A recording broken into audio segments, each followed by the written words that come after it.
Chers intervenants, chère Sylvie Goulard, cher Yascha Mounk et cher Christian Lequesne, chers amis de la Maison Heinrich Heine.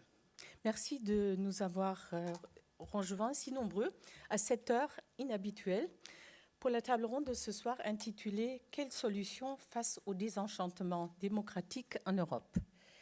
Le point de départ de la discussion sera constitué par l'ouvrage de Yascha Mounk, publié initialement aux États-Unis, où il est devenu un best-seller et qui est sorti à l'été 2018 en version française aux éditions de l'Observatoire sous le titre quelque peu paradoxal « Le peuple contre la démocratie ». Je pense, Christian, tu as le livre en français, on peut le montrer, et il y a des exemplaires qui sont en vente devant la grande salle.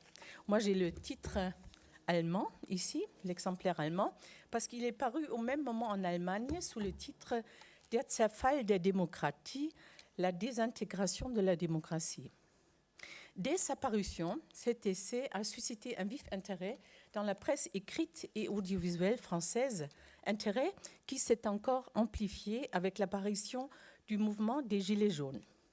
Celui-ci constitue un terrain d'analyse supplémentaire pour Yascha Mounk, qui a passé en revue dans son ouvrage les pays de plus en plus nombreux, et pas seulement en Europe, qui ont succombé à la tentation du populisme.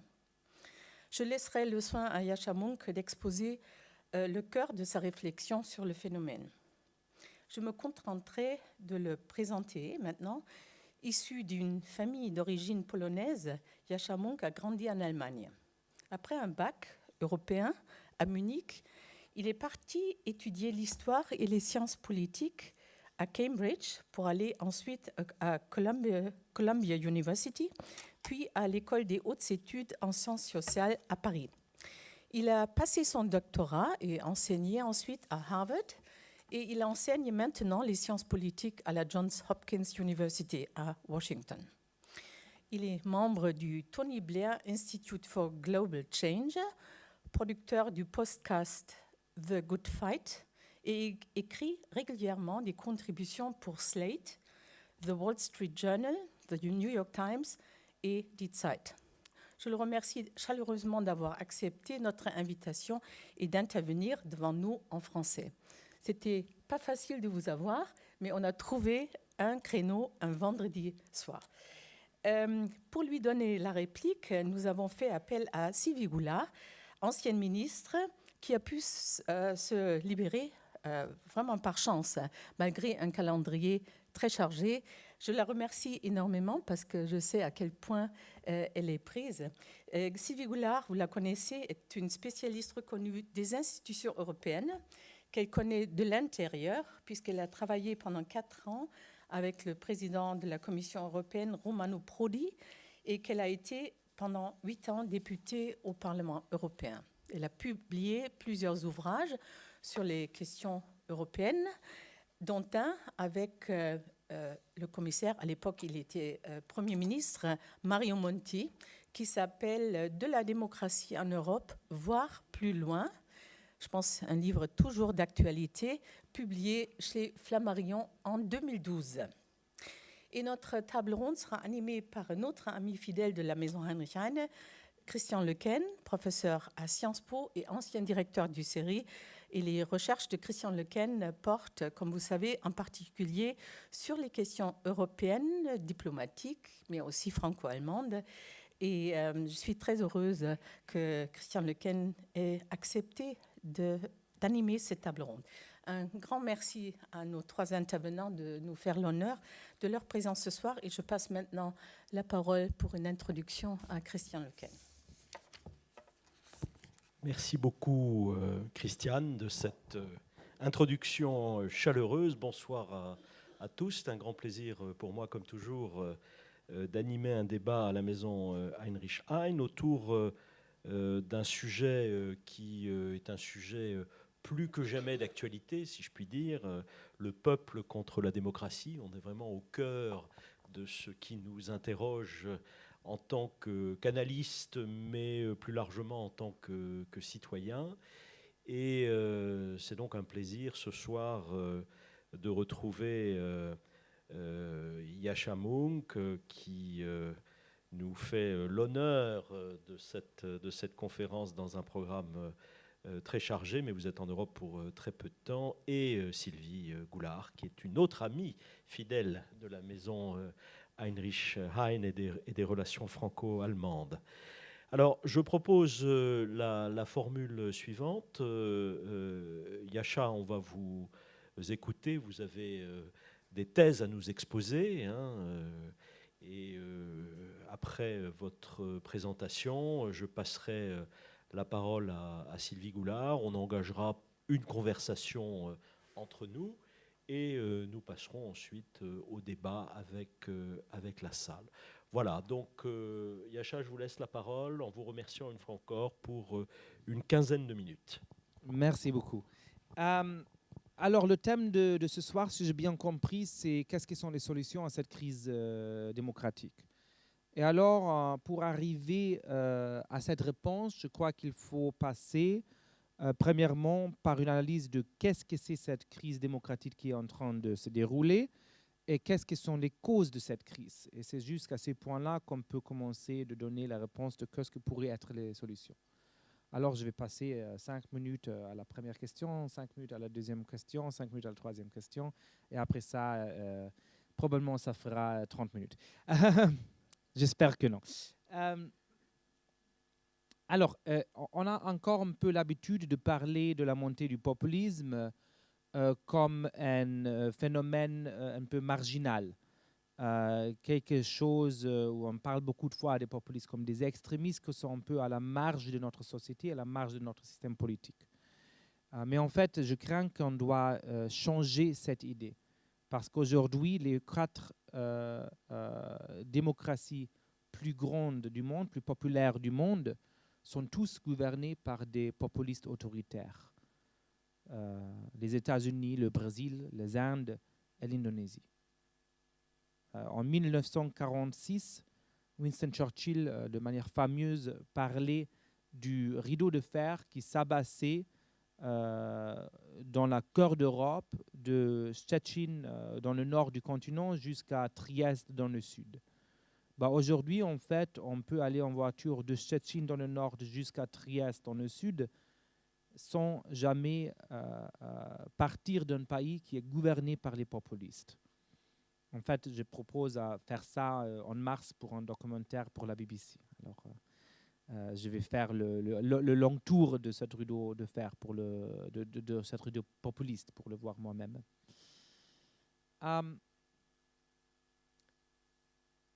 Et ces populistes, ils ne sont pas juste en train de changer des opinions politiques, ils ne sont pas juste en train de faire certaines réformes politiques. Ils sont, selon moi, une menace même pour le système politique. On le comprend de 2 manières. On le comprend en regardant de manière conceptuelle qu'est-ce que sont les populistes et on l'apprend de manière empirique quand on regarde les résultats des gouvernements populistes qu'on a déjà eus. Alors, 2 mots sur chaque côté de la menace populiste. Pour comprendre pourquoi les populistes sont dangereux de manière conceptuelle, c'est important de comprendre qui sont les populistes. Et ça n'est pas évident, parce qu'en fait, tous les gens qu'on nomme souvent des populistes n'ont pas forcément beaucoup de choses en commun.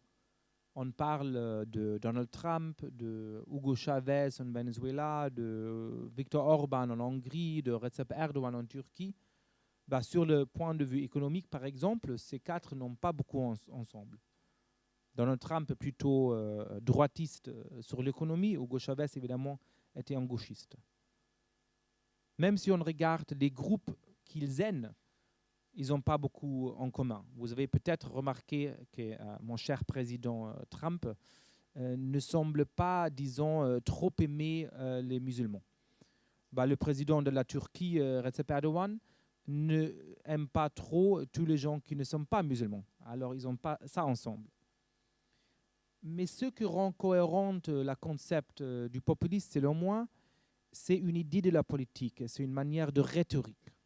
C'est de dire que la seule vraie raison pour laquelle on a des problèmes politiques aujourd'hui, c'est que les élites sont corrompues, qu'ils sont en train de servir des intérêts spéciaux, peut-être les minorités plutôt que le vrai peuple, et qu'il faut du coup qu'un vrai populiste, quelqu'un qui parle vraiment pour le peuple, soit élu pour changer tout le système. Et là, l'élément caractéristique ici, c'est le mot que c'est juste les populistes qui parlent pour le peuple. Ce n'est pas qu'ils représentent des gens qui peut-être sont un peu oubliés. Beaucoup de politiciens disent ça d'eux-mêmes. C'est le fait de dire « moi et moi seul parle pour le peuple » et tous les autres, du coup, ne sont pas légitimes. C'est ça qui rend dangereux les populistes. Parce que du coup, une fois qu'il prend le pouvoir, il commence à supprimer les droits des minorités impopulaires. Il continue à dire si la Cour de cassation se tourne vers moi, vers mes lois, ça n'est pas légitime. Moi, je suis le peuple. Comment des institutions indépendantes peuvent m'empêcher à faire ce que je veux? Je vais changer leur composition. Comme les médias me critiquent, ça n'est pas acceptable. Je vais les supprimer.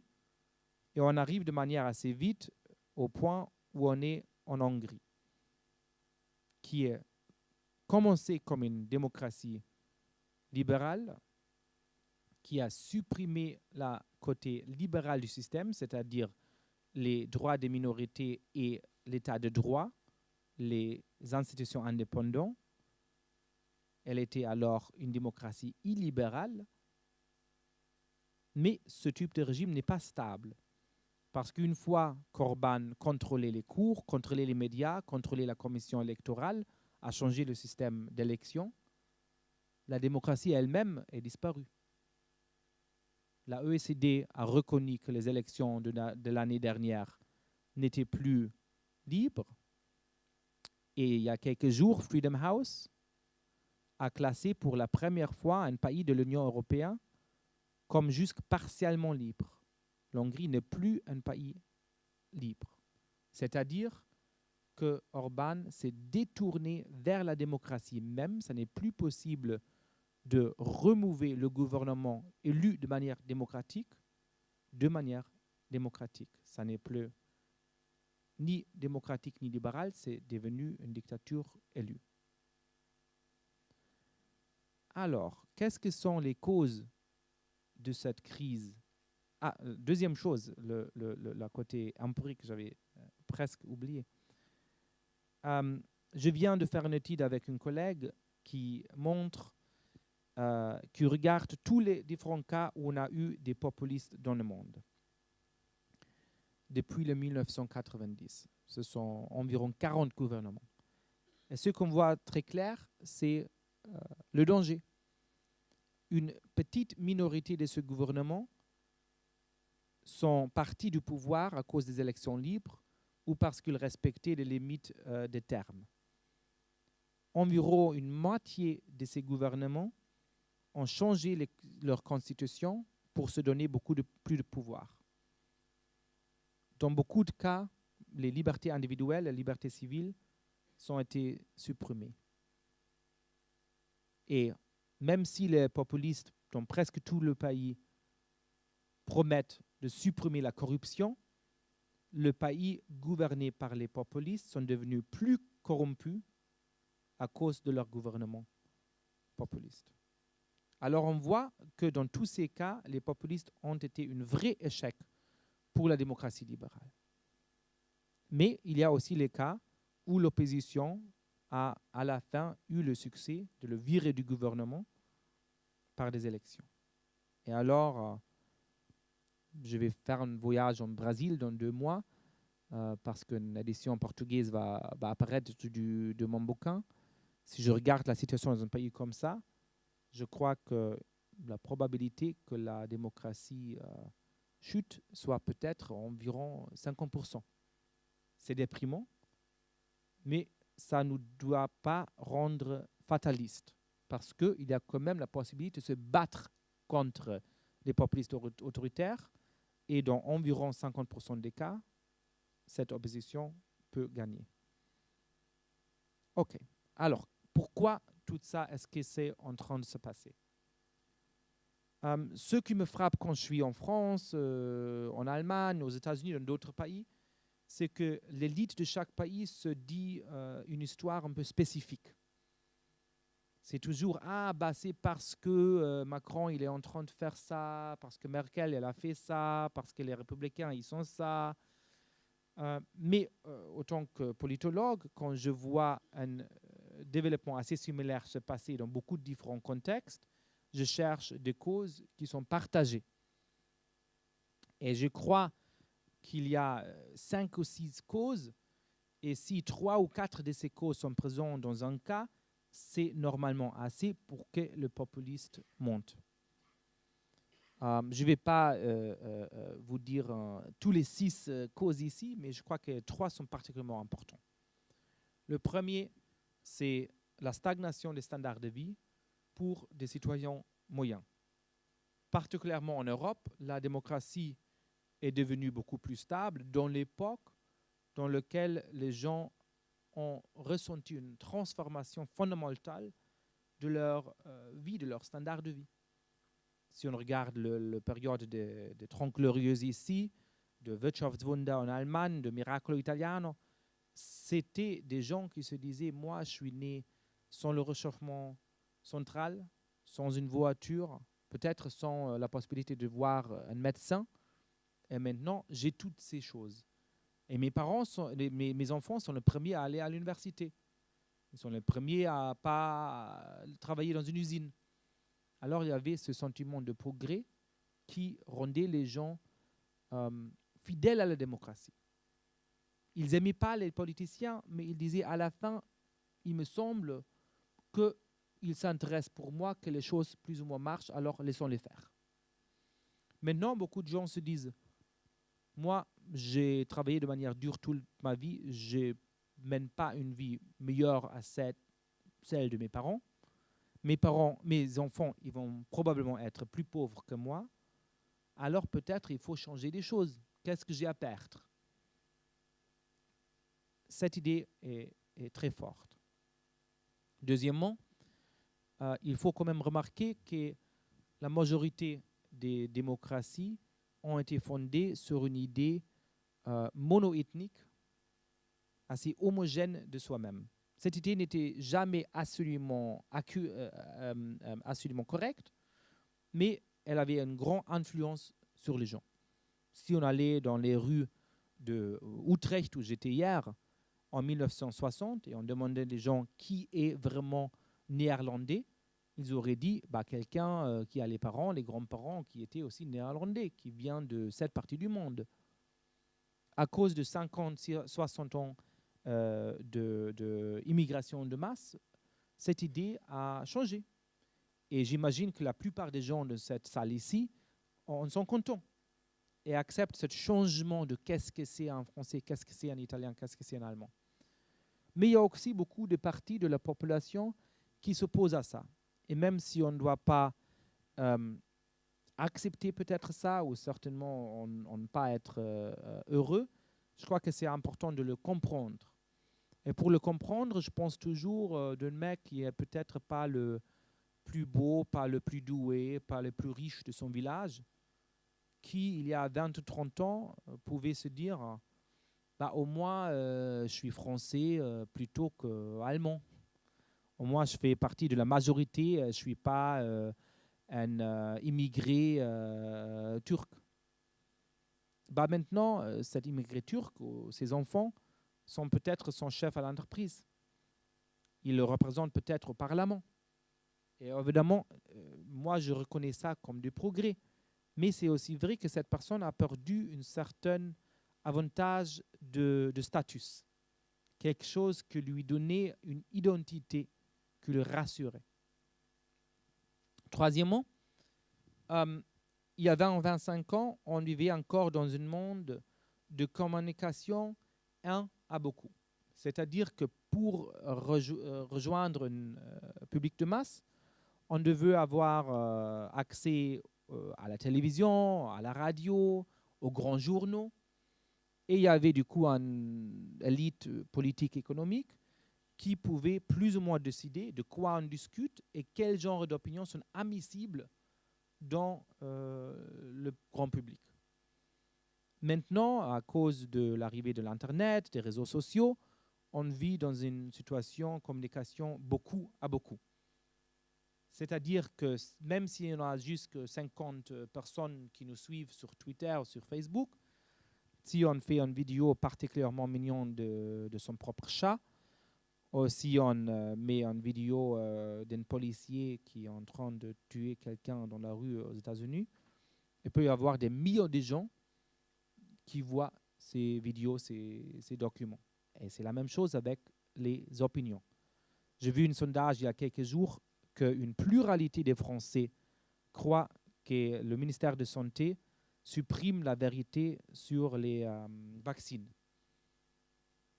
C'est parce que les gens peuvent diffuser cette idée sur Facebook et sur Twitter. Il n'y a pas les médias traditionnels qui disent « Ah non, nous, on ne va pas mettre un article sur ça parce qu'on sait que c'est scientifiquement absurde. »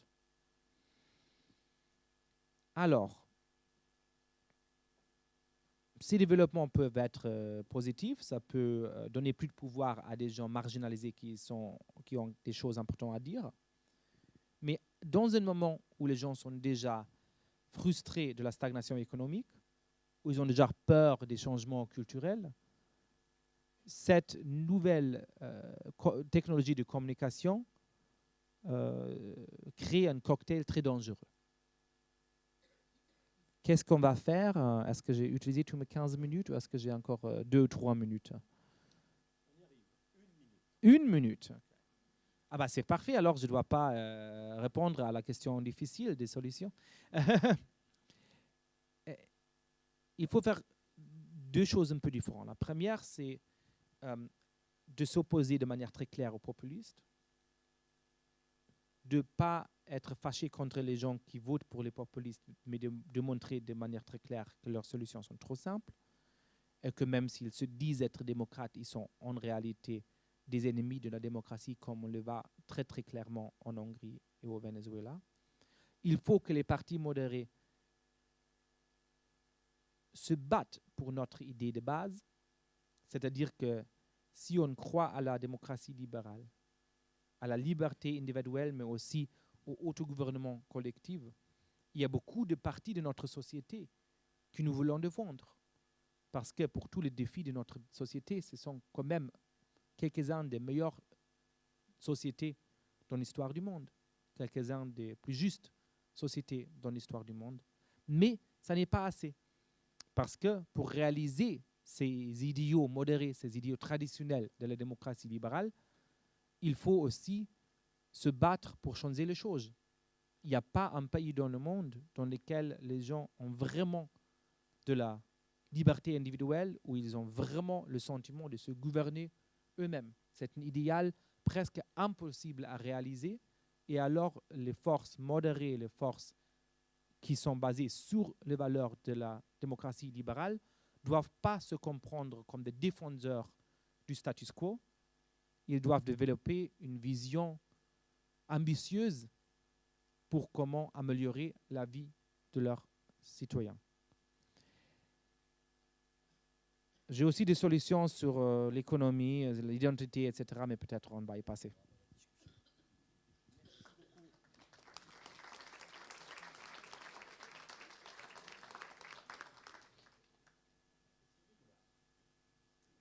Bon, merci d'abord, merci Christiane. En fait, Christiane me fait rajeunir parce que ces questions-là m'ont beaucoup occupée quand on a écrit notre livre avec Mario Monti entre 2010 et 2012. Et je suis ravie de pouvoir discuter avec vous parce que j'ai trouvé... il y a une chose que j'ai beaucoup aimée dans votre livre et dans ce que vous venez de dire, c'est l'appel à se battre pour les choses auxquelles on croit. Parce que je suis d'accord avec votre point de départ. Je pense que... si vous voulez, moi j'ai un peu l'impression que quand avec Mario Monti on avait commencé à soulever la question, je vous assure que vers 2010-2012, c'était beaucoup moins dans les radars. Et j'avais un peu l'impression que les gens essayaient de traiter les mouvements extrémistes. Parce qu'après, je dirais quelque chose sur populiste. Est-ce que c'est la bonne parole? Je ne sais pas. Mais un peu comme une mouche, quoi. C'est un truc désagréable, mais dans le fond, on l'écarte et puis ça va passer. Alors que c'est un problème extrêmement profond, extrêmement structurel. Et c'est pour ça que personnellement, je n'aime pas trop... c'est commode, hein, c'est pas une critique, mais Le mot populiste, on ne sait pas très bien ce que ça veut dire. Je ne vois pas pourquoi il faudrait reprocher à des gens en démocratie de défendre les intérêts du peuple, puisque c'est un système dans lequel on a estimé qu'on pouvait donner une voix à chaque personne de manière à participer.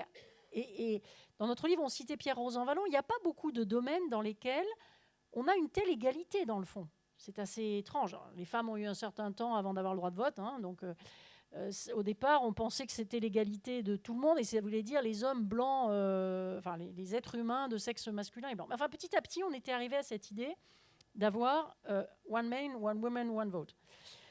Donc je crois qu'il faut être très humble.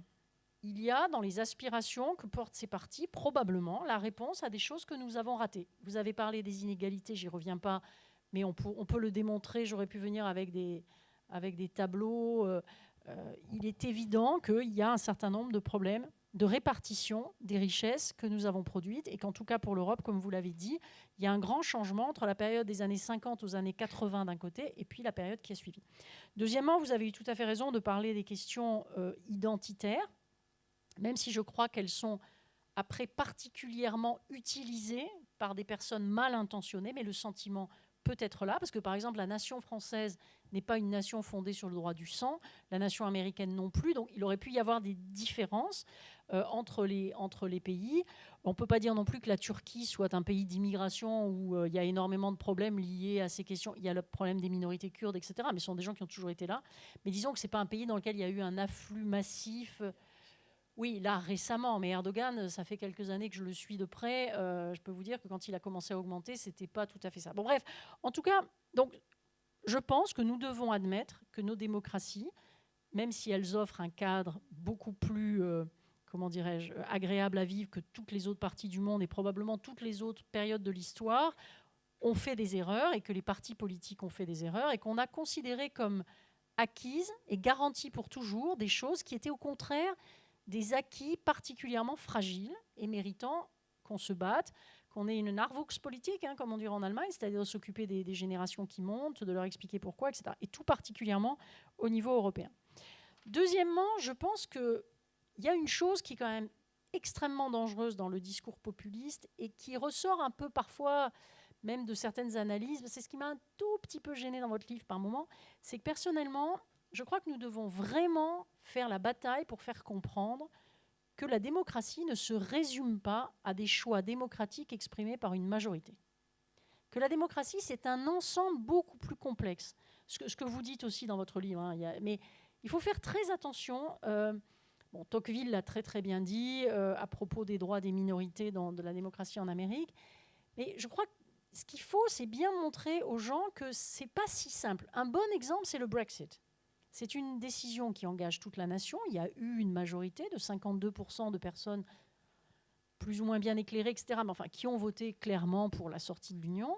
Sauf que les difficultés actuelles viennent en partie du fait que vous devez quand même trouver une solution qui va au-delà d'une majorité simple. Vous devez trouver une solution qui permette à l'ensemble de la nation, en tout cas une large majorité, de se retrouver dans un projet d'avenir commun.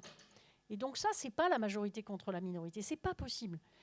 De même que le rôle des cours, vous l'avez mentionné, le fait qu'il puisse y avoir des juges, comme la Cour suprême aux États-Unis, le Bundesverfassungsgericht en Allemagne, le Conseil constitutionnel depuis moins longtemps en France, mais voilà. En Europe, il n'y a guère que le Danemark qui a la conception dans laquelle le Parlement est absolument au-dessus de tout, il ne peut pas y avoir de juge. De même qu'on a considéré qu'il était important d'avoir des autorités administratives indépendantes pour garantir un certain nombre de libertés publiques ou pour s'occuper de la gestion de la monnaie, etc. Bon, après, on peut trouver que le curseur est mis au bon ou pas bon endroit, mais ce que je voulais vous dire, c'est que je crois important que nous placions bien le cadre du débat. Une démocratie, ce n'est pas seulement un endroit où il y a des gens, à un moment donné, parce qu'ils ont la majorité, ils peuvent tout décider. C'est en fait à la manière dont on traite la minorité qu'on voit la qualité d'une démocratie aussi. Et c'est pour ça que personnellement, j'ai adoré le Parlement européen où, en dépit de toutes les difficultés, toutes les limites, il y a vraiment un travail de coalition, il y a vraiment un travail de constitution d'une majorité, comme on le fait beaucoup plus dans le nord de l'Europe que chez nous, plutôt que ces espèces de discussions brutales où vous êtes dans la majorité, vous êtes pour, ou vous êtes dans l'opposition, vous êtes contre. Ce qui est réducteur et ce qui en plus crée une espèce d'esprit de vengeance. La fois d'après, on essaye de défaire ce que les autres ont fait. Ce n'est pas très constructif ni très intelligent. Alors, un mot sur le côté la gouvernance à plusieurs niveaux. Parce que dans l'Union européenne, il y a un problème plus spécifique qui est lié au fait que c'est une démocratie qui est totalement inachevée, qui ne correspond pas à un modèle Montesquieu-Locke. C'est pas le même modèle. Et ce qui me frappe, c'est que dans la plupart des analyses sur la démocratie en Europe, on part des modèles qu'on connaît et on compare par rapport aux modèles qu'on connaît, d'où cette idée de déficit, etc. Bon, peut-être qu'on n'est pas arrivé à suffisamment convaincre les gens des biens fondés du système tel qu'il est, mais il est un peu différent. Ça vaut quand même la peine de le rappeler. Et ce qui complique les choses, c'est que vous avez beaucoup dit populistes. Dans l'Union européenne, à mon avis, le problème numéro un, c'est la manière dont on utilise le nationalisme à nouveau. Et c'est très frappant. Ce sont des partis, pour moi, dont la nocivité vient notamment du fait qu'ils essayent d'enfermer les personnes dans une espèce d'espace clos, que l'idée même qu'on ait un intérêt commun, qu'on puisse placer ensemble de manière constructive, si vous voulez, cette idée qu'on pourrait avoir des relations fondées sur la détestation mutuelle est quand même une régression phénoménale. Donc dans l'Union européenne, c'est particulièrement visible parce que nous avons créé des institutions communes. Par exemple, dire qu'on veut garder l'euro tout en insultant ses partenaires ou en n'ayant aucun effort pour essayer de rejoindre une sorte de consensus. Après, on peut vouloir changer les règles, c'est parfaitement légitime. Mais ça ne peut pas marcher comme ça. Donc on voit bien le mécanisme de destruction qui est à l'œuvre et qui est extrêmement dangereux parce qu'il pourrait défaire les structures que nous avons qui sont garantes de bien plus que ce qu'elles représentent. Je peux revenir là-dessus si vous voulez. C'est pour ça que c'est facile de dire le Parlement européen, il y a peu de gens qui votent. Mais il y a peu de gens qui votent parce que les partis, vous savez, on dit toujours, il ne faut pas demander à la dinde de préparer Noël. Hein. Les partis nationaux sont ceux qui très souvent empêchent l'émergence d'un espace européen parce qu'ils ont peur d'y perdre. Mais c'est une réaction qui est extrêmement catégorielle. Ce que je peux vous dire comme témoignage, quand on est dedans, après, on arrive bien à travailler les uns avec les autres. Chacun est un peu pris entre son biais culturel propre, national, mais aussi son appartenance partisane. Vous êtes plus à gauche, plus à droite, plus libéral, plus vert, etc. Mais on fait vraiment des majorités sur des idées. Donc, venir raconter aux gens que c'est un Parlement qui ne sert à rien, d'abord, ce n'est pas vrai, parce que c'est quand même là, avec le Conseil des ministres, que se fait la loi. Ça, c'est le petit commentaire que je me permets de faire sur votre livre. Ça n'est pas la Commission européenne qui décide. La Commission européenne propose, et en tout cas en matière de législation, ça n'est pas elle qui décide. Mais évidemment, il y a des failles. Hein. Il y a des failles dans le système démocratique. Il y a des ministres qui reviennent de Bruxelles et qui ne racontent pas ce qu'ils ont décidé. Il y a des députés qui n'assument pas ce qu'ils ont fait. Enfin, le système est loin d'être parfait. Mais c'est pour dire que c'est particulièrement important. Pourquoi ? Au-delà du fait que nous sommes des Européens. C'est assez important parce que si vous regardez la plupart des défis que nous avons devant nous, comme le changement climatique, je prendrai que celui-là, nous avons besoin d'une gouvernance beaucoup plus large. Nous avons besoin d'inventer des outils pour travailler ensemble par-delà les frontières et nous ne pouvons pas bâtir l'avenir de la planète sur des négociations intergouvernementales, des traités que les gens respectent qu'à moitié, etc. Honnêtement, le rythme du changement climatique fait qu'il va vraiment falloir inventer autre chose. Et c'est pour ça que je suis d'accord avec vous sur le fait que non seulement la démocratie est une valeur en soi, mais on aurait besoin de la rendre plus sophistiquée au lieu de la rendre plus rudimentaire, comme certains essayent de le faire en ce moment. Et ça, c'est quand même quelque chose de... C'est une régression qui est très grave parce que là où on essaye d'entraîner les peuples, c'est sur des chemins sur lesquels ils ne vont pas pouvoir trouver des solutions pour les problèmes qui se posent déjà à eux. J'ai cité le changement climatique, on pourrait dire l'accès aux données avec des conséquences pour les libertés publiques absolument phénoménales, l'accès à la technologie. Donc il y a plein de sujets sur lesquels la lutte contre le terrorisme, on ne peut pas y arriver tout seul. Et on ne peut pas imposer à un niveau international par des accords des choses que les gens considèrent comme illégitimes. Donc juste pour conclure, un mot sur les réseaux sociaux. C'est marrant, je relisais en venant le livre qu'on a écrit en 2012 et dans lequel on voit bien qu'il y a beaucoup de choses malheureusement esquissées qui sont évidemment, on n'avait pas pris position autant sur les réseaux sociaux, même si en 2005, les réseaux sociaux ont joué un rôle dans le référendum en France. Et donc, on avait déjà, à la fin des années 2000, une certaine idée de ce qui peut se passer lorsque des personnes utilisent ce genre d'outils. Il ne s'agit pas d'avoir la nostalgie d'époque où la communication était différente. Il faut simplement prendre la mesure de ce que sont ces nouveaux outils. Je crois qu'il y a une question d'éducation non seulement qui devrait venir de l'éducation public, mais aussi dans nos familles, d'alerter les jeunes sur ce que ça signifie, de leur expliquer qu'on a une certaine forme d'addiction qui est assez malsaine. Moi, je pense que la démocratie exige une certaine réflexion. Et c'est drôle que vous ayez parlé des vaccins, parce que je prends toujours aussi cet exemple des vaccins.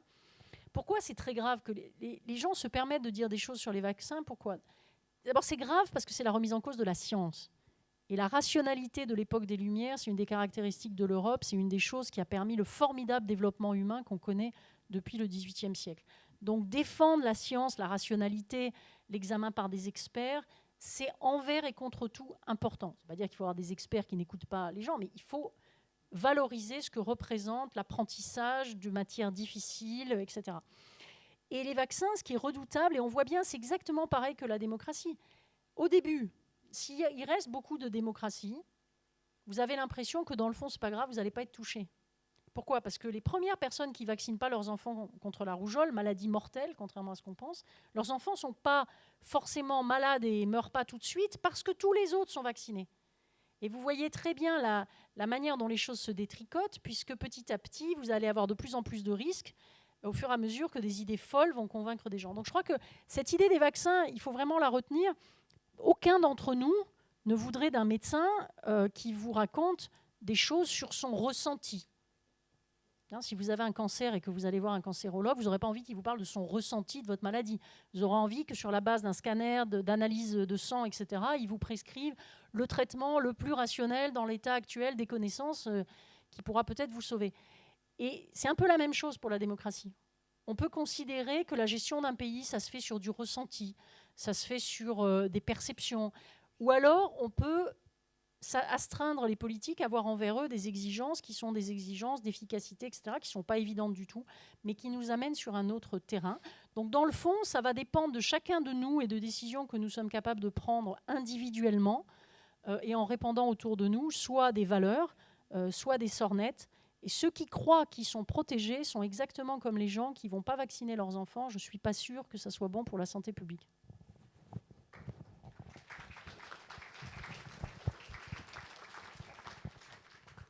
Merci beaucoup, Sylvie. Peut-être 2-3 réactions pour nourrir notre débat, puis je vous repasse la parole.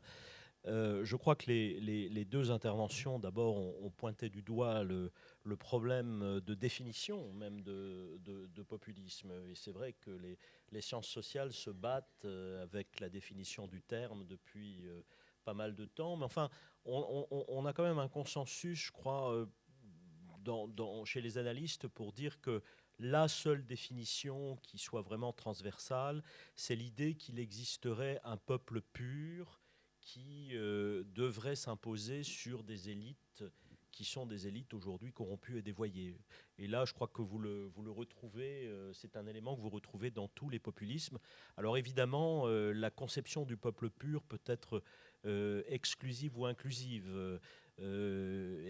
Exclusive, c'est lorsqu'on ethnicise la notion de peuple. Et c'est peut-être cette différence. Pas forcément, ça peut être exclusif sur d'autres bases. Ça peut être sur les religions, ça peut être sur voilà, ça peut être la politique économique. Oui. C'était certainement exclusif en Venezuela avec Chavez. Ça n'avait pas principalement une base ethnique ou religieuse. Oui, mais en même temps, c'était dans le chavisme, c'est quand même l'idée du travailleur de manière générale que l'on doit défendre contre le dominant, contre celui qui exploite. Et ça, pour moi, c'est une notion qui est moins exclusive que la notion ethnique, si vous voulez. Pourquoi? Voilà. C'est exactement la même chose. Bon, c'est si vous êtes... on le garde si vous voulez, et vous allez réagir ensuite. Donc,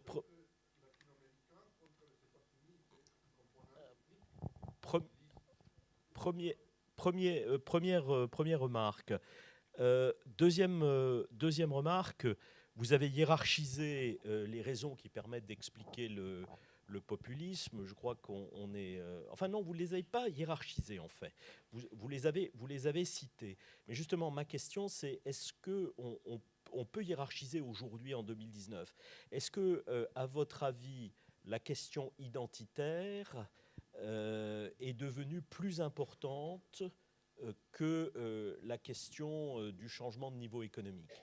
Est-ce que vous pensez que si on fait une hiérarchie des raisons aujourd'hui du populisme, c'est vraiment cette question identitaire, la question qui rejoint celle de l'ethnicité, qui est la question dominante et qui permettrait d'expliquer qu'on a quand même pas mal aujourd'hui de populismes qui sont plutôt classés du côté de l'extrême droite.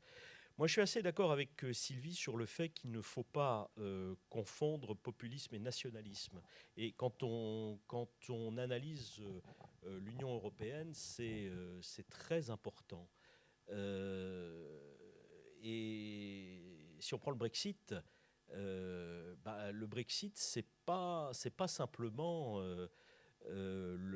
l'effet du populisme. Vous avez tout un establishment aujourd'hui anglais au sein du Parti conservateur. Je viens de terminer un article là-dessus qui fait partie des principaux défenseurs du Brexit. C'est leur nationalisme petit anglais, oui, Little Englander, on dirait, qui est le point important pour eux. Mais ce sont des gens qui appartiennent parfaitement à l'establishment, un vieil establishment souvent de la société britannique et plus particulièrement encore de la société anglaise. Voilà, donc quelques points. Et puis peut-être un point pour Sylvie. Moi, j'apprécie toujours quand on introduit dans le débat politique la question de la rationalité. Je pense que la démocratie nécessite une forme de rationalité.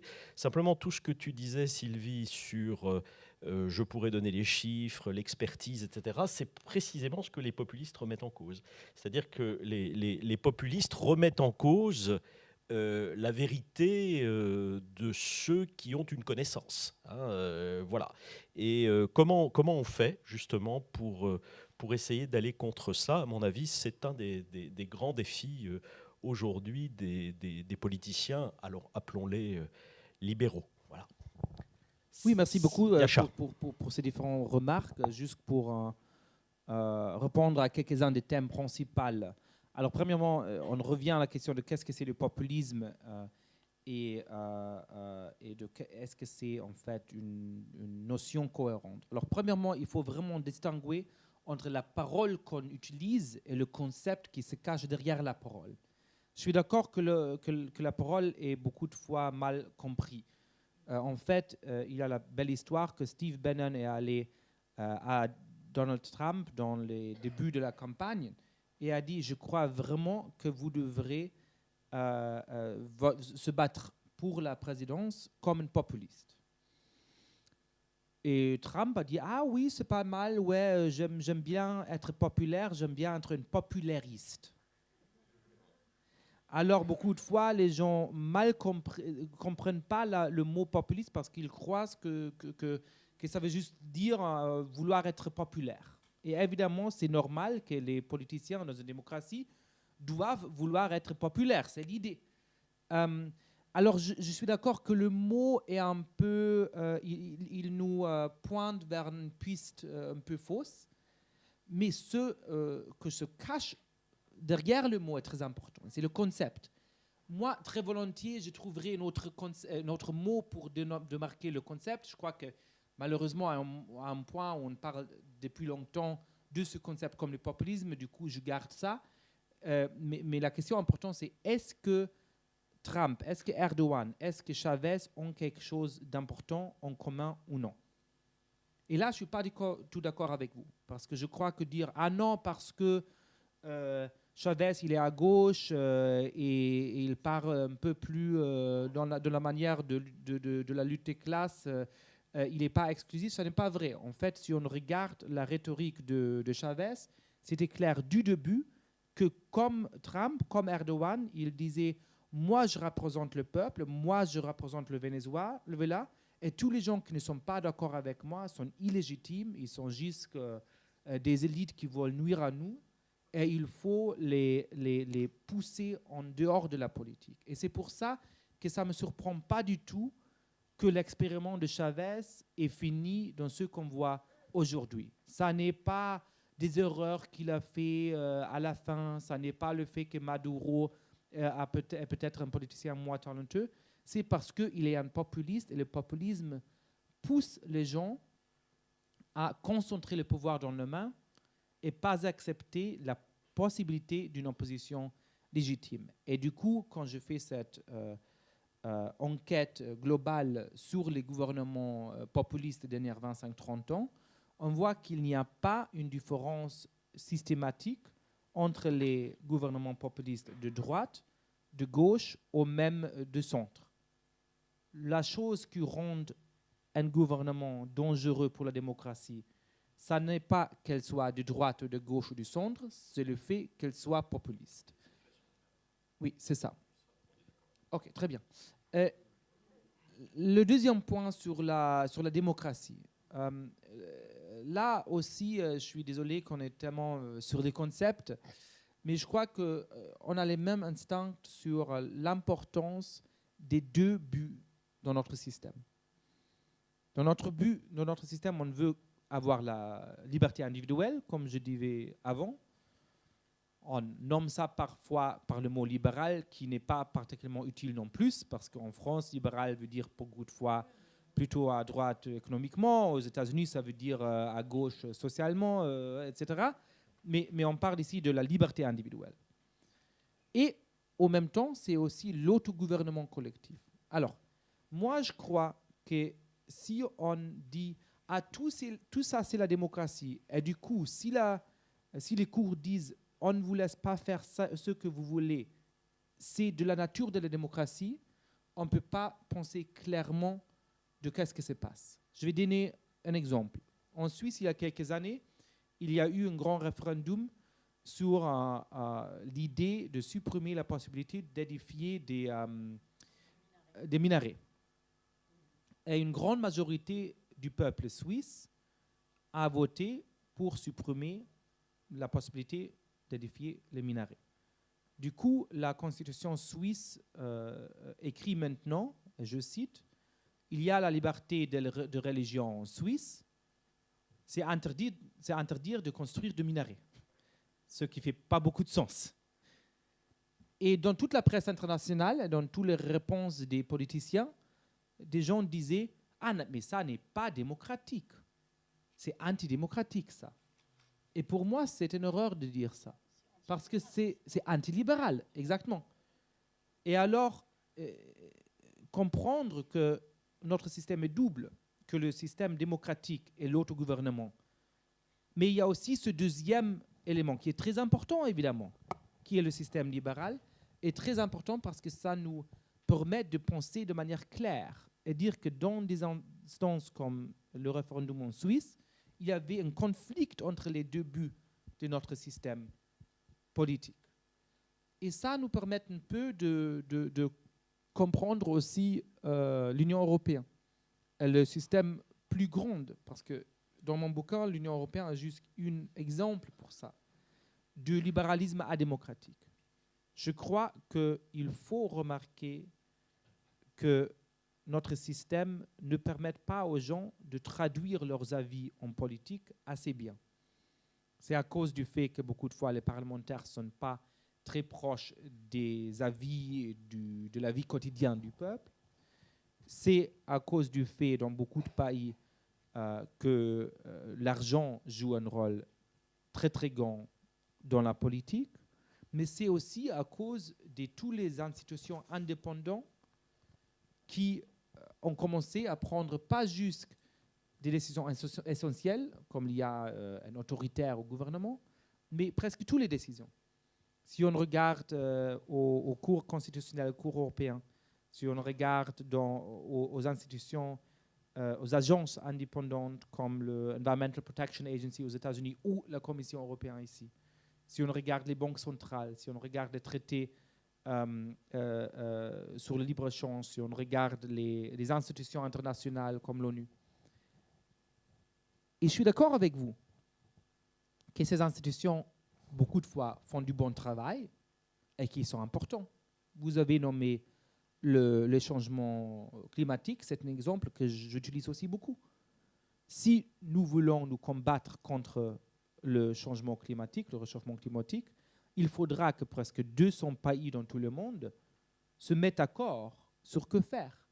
Et évidemment, ça doit se passer dans des négociations, en cadre des organisations internationales peut-être. Non, je ne crois pas. Non, ce qui est marrant dans ce que vous dites, c'est que, d'abord, premièrement, je ne voulais pas ouvrir une querelle sémantique sur le mot populiste. C'est de simplement affirmer, parce que pour moi, c'est l'acte 1 de la reconquête, que le peuple ne leur appartient pas, et que même des gens qui ont, par exemple, fait des études, font partie du peuple. Il y a une espèce d'escroquerie intellectuelle dans l'idée de leur laisser le concept. Un peuple, en français, on dit la République est indivisible, elle est indivisible.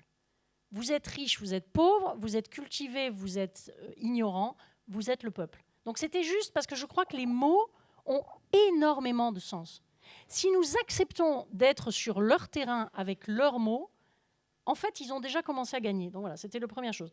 La deuxième chose, c'est que je suis tout à fait d'accord avec vous sur le fait qu'il ne faut pas commettre l'erreur de penser qu'il n'y a pas de différence entre les valeurs libérales et la démocratie comme procédure de choix. Mais je crois vraiment que quand on relit, par exemple, Montesquieu, quand on relit toute la matrice intellectuelle qui a donné naissance au système démocratique tel qu'on les connaît, on les pratique, à mon avis, la notion fondamentale, c'est checks and balances. C'est le fait qu'il y a des équilibres de pouvoir. Et il y a quelque chose d'extrêmement profond dans l'idée qu'il y a un équilibre des pouvoirs. Et à partir du moment où on accepte l'idée d'équilibre, même l'histoire de la Suisse, elle n'est pas ridicule. Il y a des choix à faire à un moment donné. Et dans une démocratie saine, vous avez la décision du peuple, le rappel d'autres principes. Et au moment de la Révolution française, vous savez, il y avait une des questions, c'était de savoir pas de liberté pour les ennemis de la liberté. C'était l'un des slogans des révolutionnaires de la terreur. Donc, la liberté... Oui, c'est Saint-Just, je vous remercie. Je cherchais qui c'était. Donc, la question, c'est de savoir si nous acceptons qu'en fait... Et c'est pour ça je dirais qu'il faut presque revendiquer, je l'ai dit au début, une certaine humilité. La démocratie, c'est une certaine forme d'humilité. C'est l'idée que personne ne peut imposer, parce que même le peuple peut se tromper. Je ne sais pas si vous connaissez le Federalist Paper numéro 71. On le cite dans notre livre, si on avait le temps, je vous le lis à haute voix, traduit par Tocqueville, c'est magnifique. Je l'enseignais à mes étudiants il y a une semaine. Bon, ok, donc vous voyez ce que c'est. C'est un texte où donc les pères fondateurs des États-Unis disent qu'il peut arriver qu'à un moment donné, le peuple demande quelque chose. Ils le disent beaucoup mieux que moi. Et en fait, on se rend compte... Allez, je vais vous le lire. Vous avez 2 minutes ? Parce que c'est trop bon. Je le dirai, si je le dis moi, ça sera beaucoup moins bien. Et c'est un truc absolument extraordinaire parce que c'est un texte qui fait prendre conscience du fait que le facteur temps, par exemple, joue un rôle aussi. Sauf que comme je suis très jeune, il faut en plus que je mette mes lunettes. Mais il y a vraiment quelque chose d'extraordinaire. Donc, je pourrais tout lire, mais il y a le passage de la fin. Lorsque les vrais intérêts du peuple sont contraires à ses désirs, le devoir, c'est intéressant, le devoir de tous ceux qu'il a préposés à la garde de ses intérêts est de combattre l'erreur dont il est momentanément la victime afin de lui donner le temps de se reconnaître et d'envisager les choses de sang-froid. Et il arrivait plus d'une fois qu'un peuple, sauvé ainsi des fatales conséquences de ses propres erreurs, s'est plu à élever des monuments de reconnaissance aux hommes qui avaient eu le magnanime courage de s'exposer à lui déplaire pour le servir. Et je trouve que ce texte est absolument magnifique parce que c'est pas de l'arrogance d'élite et autres, c'est pas ça. C'est que je pense que nous sommes tous en train de tâtonner un peu quand il faut prendre certaines décisions. Et encore plus dans des sociétés complexes. Ce texte date de la fin du XVIIIe siècle.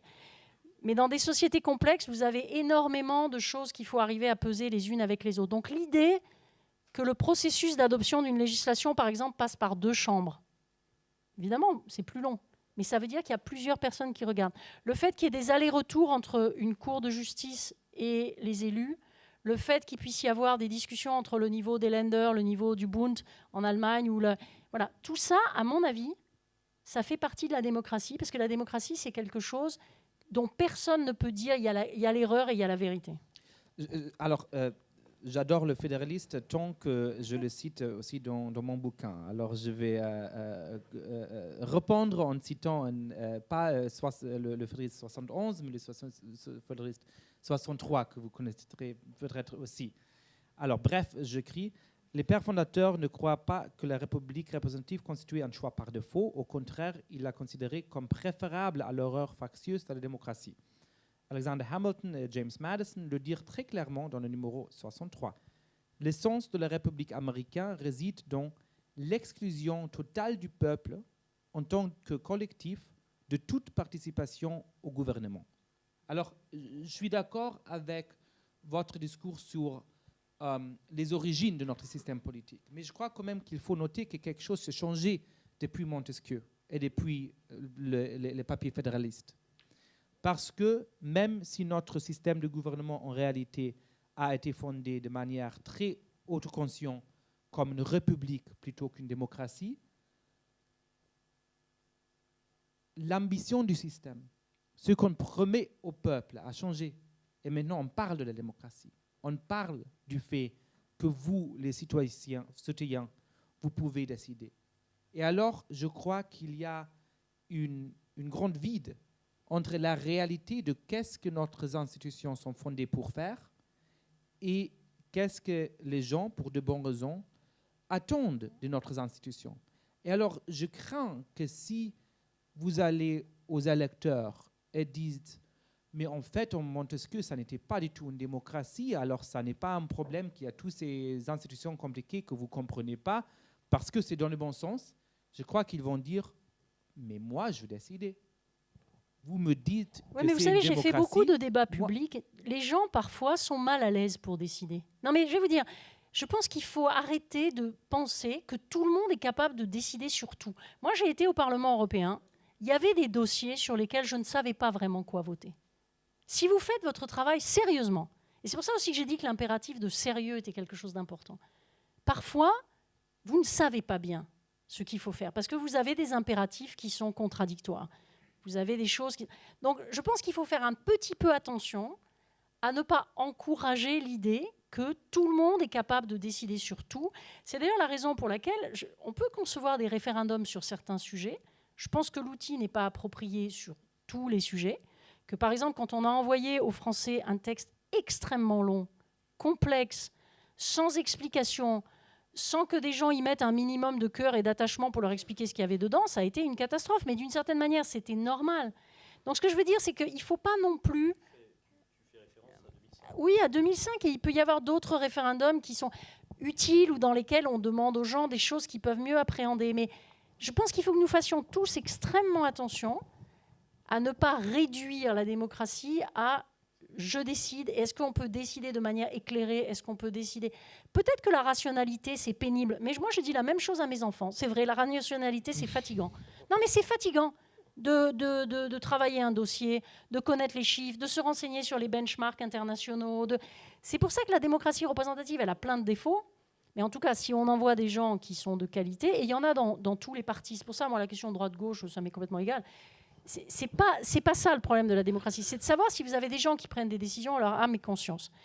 Donc, il faut faire un tout petit peu attention. Je veux décider, OK. Et à la fin, on vivra dans quel monde si on fait ça? Mais ça m'arrive très très rarement que je finis par prendre la part des populistes. Mais peut-être aujourd'hui, je dois. Parce que je suis... Moi aussi, je pense par exemple que les référendums, beaucoup de fois, n'ont aucun sens, certainement si les options ne sont pas très claires. Si on prend le Brexit, c'était un choix entre une décision très claire. On reste dans l'Union européenne, chaque personne sait qu'est-ce que ça veut dire, et une option complètement unclaire, où chaque personne pouvait s'imaginer qu'est-ce que ça pourrait être. Et alors, ça n'est pas une grande surprise que les gens se sont dit « Ah, alors je prends le truc où après ça, je peux déterminer qu'est-ce que ça va être. » Mais, comme je vous entends, j'ai même un peu peur. Et je commence à comprendre un peu... Si. Et je commence à comprendre un peu la rébellion qu'on est en train de vivre. Parce que si l'attitude des élites politiques est de dire il faut être rationnel, ça ne fait pas de plaisir, mais nous, on est rationnel, on travaille de manière très dure. C'est pas ce que j'ai dit. On comprend les... etc. Et alors, écoutez, oui, peut-être vous voulez décider, mais peut-être en fait vous voulez pas, et en tout cas, vous pouvez pas. Je crois pas que c'est une bonne réponse au désir que les gens ont. Non, mais 2 Minuten. Alors, il y a quelque chose entre les deux choses. Il y a certains domaines où, évidemment, on a besoin que les experts décident. Il y a certaines organisations internationales où on a vraiment besoin de la coordination.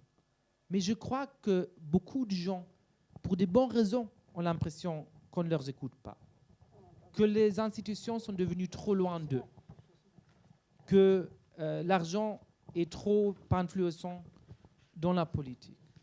Et alors, on doit prendre sur sérieux cette rébellion contre le libéralisme adémocratique. Et ça ne veut pas dire qu'on va dire, si vous voulez passer une loi où on vaccine plus les enfants, on va dire, vous êtes le peuple, vous êtes intelligent, alors moi aussi, je ne crois plus à la science. Ce n'est pas ça. Mais il faut prendre sur sérieux que cette désillusion a des raisons vraies. Et que peut-être les institutions européennes, j'aime très bien l'idée européenne, ne peuvent pas se communiquer aux gens parce qu'ils sont beaucoup trop complexes. Parce que les gens ne savent pas comment influencer à ces institutions. Et là, j'ai un peu peur que oui, on n'est pas trop en train de prendre ce danger de manière sérieuse dans cette conversation. Non, mais pendant plusieurs années au Parlement européen, j'ai présidé l'intergroupe de lutte contre la pauvreté. J'ai passé mon temps, d'ailleurs dans une indifférence générale, à tirer la sonnette d'alarme sur l'état de nos sociétés. Donc, je suis la dernière personne qu'il faut convaincre qu'il n'y a pas des attentes qui sont insatisfaites, qu'il n'y a pas des experts arrogants. Mon premier bouquin, c'était sur l'adhésion de la Turquie à l'Union européenne, parce que j'en avais marre qu'on me dise... in terms of GDP, it's peanuts, c'est-à-dire uniquement sur des moyennes et sur des calculs de PNB, ça ne posait pas de problème. Donc je suis entièrement d'accord avec vous. Ce que je veux dire simplement, c'est qu'une fois qu'on admet ça, je l'admets tout à fait, il y a trop d'expertise arrogante, il y a trop de gens qui n'entendent pas, il y a trop de coupures entre... que malgré tout, il faut continuer à défendre la rationalité. C'est-à-dire, ce n'est pas le choix entre l'un ou l'autre. La démocratie exige un certain nombre de garde-fous, de contre-pouvoirs, contre toutes les majorités, quelles qu'elles soient. C'est-à-dire, ce qui est intéressant dans la pensée de quelqu'un comme Tocqueville, c'est de dire il faut aussi protéger ceux qui ne sont pas d'accord, parce que peut-être qu'on se rendra compte qu'à un moment donné, on a fait une erreur, etc. Donc je crois que c'est quelque part au milieu des deux qu'il faut arriver. Mais ce que j'ai craint parfois à la lecture de votre livre, c'est que par souci de répondre aux attentes, on pourrait finir par justifier des modes de décision qui, à mon avis, ne sont pas adaptés à la complexité. Et c'est pour ça que la question du nationalisme est aussi extrêmement importante. Parce que, et on l'avait abordé dans notre livre avec Monty, l'une des choses... Vous savez, il y a une phrase magnifique de Jean Monnet, il disait « Nous unissons les hommes, nous ne coalisons pas les États ». Et ce qu'il faut retrouver, c'est cette dimension humaine qui fait que vous arrivez aussi à faire prendre des décisions dans l'intérêt général par-delà les frontières. Et c'est ça qu'on essaye de faire en Europe plus ou moins bien. Mais c'est de dire aux gens, vous avez aussi des intérêts communs avec les Italiens, les Espagnols, les Allemands, les Grecs ou les Polonais. Et que quand on vous enferme dans des boîtes, moi je ne veux pas d'organisations internationales dans lesquelles on négocie seulement entre les États-Unis, la France. Parce que ce que j'ai appris, notamment avec les gens les plus pauvres que j'ai beaucoup fréquentés, c'est qu'au moment où on opposait l'Allemagne et la Grèce, si vous étiez pauvre en Allemagne ou pauvre en Grèce, ce n'était pas très différent. Et partout dans la presse, on disait les Allemands sont contre les Grecs. Mais ce n'était pas vrai. Vous aviez des Grecs très riches qui ont mis leur argent pendant ce temps-là à Londres ou ailleurs, qui ont acheté de l'immobilier, et vous aviez des Grecs très pauvres qui ont souffert de la crise. Et dans le même temps, l'Allemagne, qui était soi-disant le pays riche qui aidait la Grèce, il y avait quand même des gens qui avaient des mini-jobs et qui n'arrivaient pas à joindre les deux bouts. Et c'est pour ça qu'à mon avis, dans le nationalisme, il y a une exploitation du peuple. On monte les peuples les uns contre les autres. On pourrait prendre d'autres exemples dans l'actualité de cette semaine que je trouve inquiétants. Il ne faut pas monter le peuple italien contre le peuple français. Vous avez des intérêts qui peuvent être en partie convergents, en partie divergents. Voilà, c'était juste ça que je voulais dire. Mais j'ai fait un peu exprès pour vous titiller parce que j'avais envie que vous le sortiez. Non, mais évidemment, ça rend plus intéressant la chose. J'ai une question à vous poser. Ouais. Parce que je suis d'accord qu'il faut écouter les gens, mais il ne faut aussi pas abandonner la rationalité. Alors peut-être on peut réfléchir ensemble sur comment agir dans des situations difficiles. Alors j'ai cherché une situation difficile parce que c'est un instant où l'opinion publique assez claire va contre mes préférences, mes instincts à moi. Le sujet de l'immigration. C'est très clair que depuis 30 ou 40 ans, dans les sondages, le grand public dit on veut le moins possible nombre des immigrés, on veut qu'on change le régime d'immigration. Et en réalité, les politiciens ne l'ont pas changé parce qu'ils ont des préférences, probablement, comme nous trois sur la scène, j'imagine, comme la majorité de la salle. C'est-à-dire qu'on trouve que l'immigration, ça peut apporter beaucoup à un pays, qu'il y a beaucoup de cruauté si on veut vraiment supprimer l'immigration. Alors, qu'est-ce qu'on va faire? Est-ce qu'on va dire, nous, on est la rationalité, on va continuer à avoir ce régime-là, ou est-ce qu'on va dire aux gens, écoutez, on va quand même se battre pour notre idée, mais jusqu'au moment où on a convaincu notre concitoyen, on va en fait supprimer la plupart de l'immigration. Qu'est-ce que vous choisissez? Oh non, mais ça, je vous vois arriver là. C'est pas compliqué. Vous savez, ce genre de questions, quand on a fait 25 ans de débat public, on voit ce que c'est. Non, il y a plusieurs choses. Il y a d'abord, sincèrement, moi, je ne m'intitule pas avoir le monopole de la rationalité. Pas du tout. Tous les êtres humains sont... Je dis simplement que... Non, ce qui m'amuse, je vais peut-être un pas en arrière. Peut-être parce que vous avez un profil académique, mais ce que je peux vous dire une chose, c'est que quand vous exercez des responsabilités, c'est assez rarement vos préférences qui dominent. Qu'est-ce qu'ils font, la plupart des gouvernants? Ils essaient à peu près, ils sont sur un toboggan, et ils essaient à peu près d'arriver en bas. Non, mais et ils affrontent des crises, et ils affrontent des choses qui ne sont pas... Bon. C'est pour ça qu'il est particulièrement important qu'on remette le facteur temps. C'est-à-dire que quand je travaillais avec Romano Prodi à la Commission européenne entre 2001 et 2004, à ce moment-là, le président de la Commission avait essayé d'attirer l'attention sur le problème aux frontières. Soit vous faites ça à froid, à l'époque c'était relativement à froid, mais vous regardez les chiffres démographiques, etc., et vous vous dites, bon, il faut peut-être quand même si on veut garder la liberté de circulation entre nous, il faut qu'on instaure des contrôles aux frontières. Et on aurait pu faire quelque chose calmement, etc. Soit vous le faites à chaud. Donc juste pour dire, la plupart des décisions politiques, elles se prennent à chaud, pas à froid, ce qui est une grave erreur d'ailleurs. Bon. Après, qu'est-ce qu'il faut faire? Je peux donner un avis personnel extrêmement basique. C'est une politique qui doit prendre plusieurs dimensions. C'est-à-dire que vous avez la question qu'on n'a jamais abordée en Europe, en tout cas je parle de l'Europe, de ce qu'on fait de notre frontière extérieure. D'abord, où on la met? Après, des tas d'élargissements. Moi, j'ai une certaine cohérence. Ça fait 15 ans que je dis qu'il faut qu'on arrête de donner aux Européens le sentiment que la seule chose qu'ils peuvent faire, c'est s'élargir. On a eu quelques discussions avec Christian quand on était plus jeune. Donc, premièrement, la question de est-ce qu'on est un ensemble cohérent ou pas? Est-ce qu'on a besoin de garde-côtes et tout ça? Premier volet. Donc, vous avez un volet qui est à la fois humanitaire et de contrôle. Après, vous regardez n'importe quelle statistique, et encore une fois, I stick to it, ça m'est égal, moi je continue à regarder les chiffres. Vous voyez le développement de l'Afrique, mais les pays africains, ils ont d'énormes ressources. Des ressources qui sont parfois captées par leur soi-disant élite. Voilà. Qu'est-ce qu'on peut faire concrètement? Quand il y a eu la présidence allemande du G20, il y a eu beaucoup d'idées d'avoir ce qu'ils ont appelé un Compact for Africa pour investir dans ces zones-là, de l'argent privé, etc. Ça, c'est un autre volet, c'est le volet de développement dans les pays en question. Il y a un volet chez nous, évidemment, de démographie, mais aussi d'insertion. Parce qu'il faut... Vous dites le peuple ne veut pas et tout ça, mais en France, on a traversé une période d'attentats, et moi, je veux rendre hommage à la société française dans son ensemble. Vous savez, avec autant de morts violents, la société a tenu. Il n'y a pas eu tant d'actes racistes ou de rejet. Il y a eu petits groupes de gens qui étaient parfois d'origine étrangère, parfois pas, parfois convertis, parfois pas. Mais globalement, donc, il faut tout ramener à de justes proportions. Et alors, il y a un truc que moi, j'adore aussi, c'est quand même de faire remarquer à tous ceux qui disent que c'est au nom de l'identité chrétienne qu'il faut fermer les frontières. Alors ceux-là, je leur dis juste, retournez lire l'Évangile. Ça, c'est moins rationnel, mais c'est quand même quelque chose d'assez important, parce que soit on considère qu'il y a un bien commun qui est un bien commun de l'humanité, et là on est dans la chrétienté, soit on instrumentalise la religion, comme d'autres instrumentalisent d'autres religions, etc. Donc si vous voulez, il n'y a aucune réponse simple à votre question.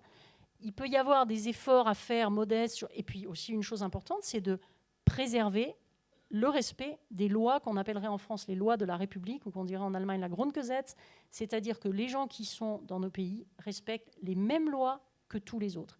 Et c'est parce qu'on a parfois été faible dans l'application de nos propres lois que nous nous retrouvons aussi avec des problèmes. Donc vous voyez, il n'y a aucune réponse simple. Et voilà, je vous ai répondu parce que vous m'avez posé la question, je ne me dérobe pas, mais c'est compliqué tout ça, et c'est facile de dire il n'y a qu'à, etc. Alors, si vous voulez réagir, c'est votre dernière remarque avant que l'on passe la parole à la salle, d'accord? Ça va. Ça va? Dans ce cas-là, je vous propose la chose suivante.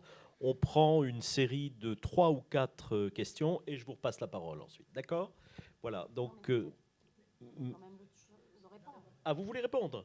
Oui, je ne sais pas. si je Ah, peux. d'accord. Je ne sais pas ce que le ça va voulait dire. Je oui, pensais. ça va, Ah, oui, oui, oui, excusez-moi, je parce comprends que en c'est, français, ça va, ça peut vouloir dire oui, plusieurs oui. choses. Oui. Cette réponse était très éloquente et j'étais plus ou moins d'accord, mais ce n'était pas une réponse très claire. Et je crois que c'est possible d'avoir une réponse plus Parce claire. qu'elle vous dérange?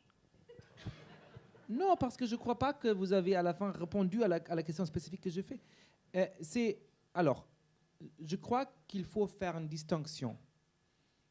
Alors, il y a cet conflit entre la partie démocratique et la partie libérale de notre système politique.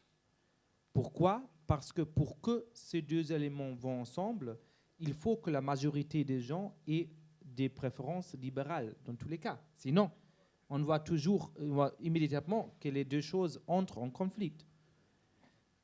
Et là, on est en train de vivre dans un moment où ce conflit devient de plus en plus étroit. Et si on veut sauver notre système, il faut alors qu'on défende les choses les plus importantes, mais on accepte aussi que la majorité peut décider sur certaines choses. Et alors pour moi, il y a un critère assez clair pour faire cette distinction. Et c'est que sur les choses qui vont au principe de base de l'état de droit, au principe de base de la démocratie libérale, on ne peut pas faire des compromis. Alors s'il y a des gens qui sont déjà membres de notre société, il faut, comme vous avez dit exactement, très clairement, montrer que tout le monde qui vient chez nous doit respecter les règles, mais ça implique évidemment aussi que nous devons donner les mêmes droits à tous membres de notre société. Si on parle de quelque chose comme les minarets, par exemple, je suis assez clair sur le fait que une communauté religieuse musulmane doit avoir le même droit d'édifier de nouveaux minarets qu'une communauté chrétienne d'édifier de nouvelles églises. Sinon, on abandonne vraiment le cœur de l'état de droit, parce qu'on commence à discriminer entre notre citoyens à base de leur religion. Mais je crois aussi qu'il faut vraiment se limiter aux champs plus importants qui impliquent le plus l'état de droit et la démocratie libérale. Et alors du coup, moi, avec beaucoup de mal-cœur, je suis arrivé, et je sais que ça ne va probablement pas me rendre plus populaire dans cette salle, à la conclusion que sur l'immigration, par exemple, il faut suivre un peu les préférences du peuple. Et pour moi, c'est très clair que de dire qu'on va réduire l'immigration, ça ne va pas contre aucun principe démocratique. En fait, si on parle de Viktor Orban en Hongrie, je crois que c'est une grande erreur quand on mélange toutes les choses et on parle de la même manière de ces attaques sur la presse, sur les institutions indépendantes, sur la loi électorale et sa préférence de ne pas avoir des réfugiés dans son pays. Je n'aime pas ni l'un ni l'autre, mais une question va aux bases de la démocratie libérale qu'il faut défendre, et l'autre, c'est des questions de politique et de valeurs où il faut se battre de manière démocratique. Et jusqu'au point où on réussit à convaincre la majorité de la population, on fait ce qui veut la majorité. Oui, mais à quel niveau? Parce que là, vous prenez la Hongrie à l'intérieur d'un espace de libre circulation. La Hongrie bénéficiant aussi de fonds européens qui ne sont pas négligeables. Je crois que c'était 18 milliards sur sur la dernière perspective financière.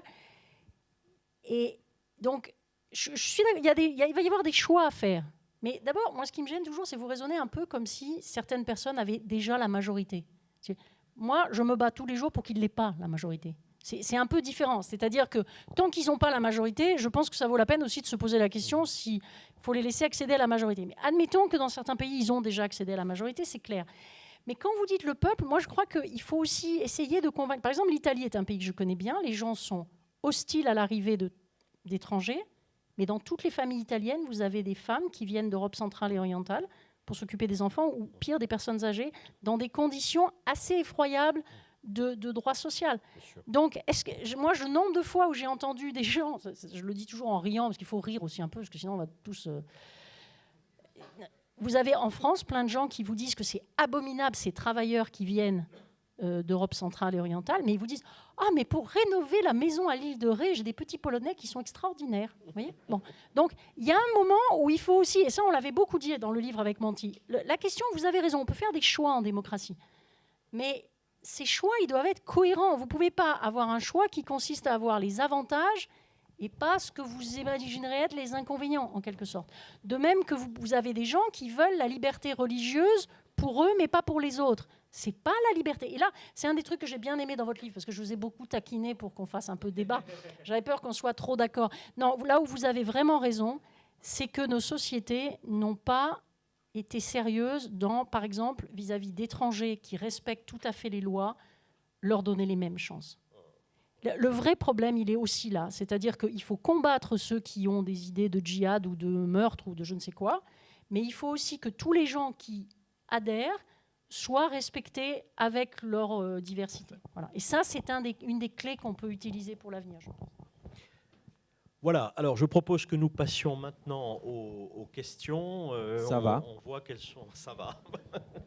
C'est un belgicisme, hein, ça va. Alors, je vais peut-être donner la parole à monsieur, d'abord, là, monsieur qui a une chemise rose. Oui, c'est vous. On va vous passer un micro.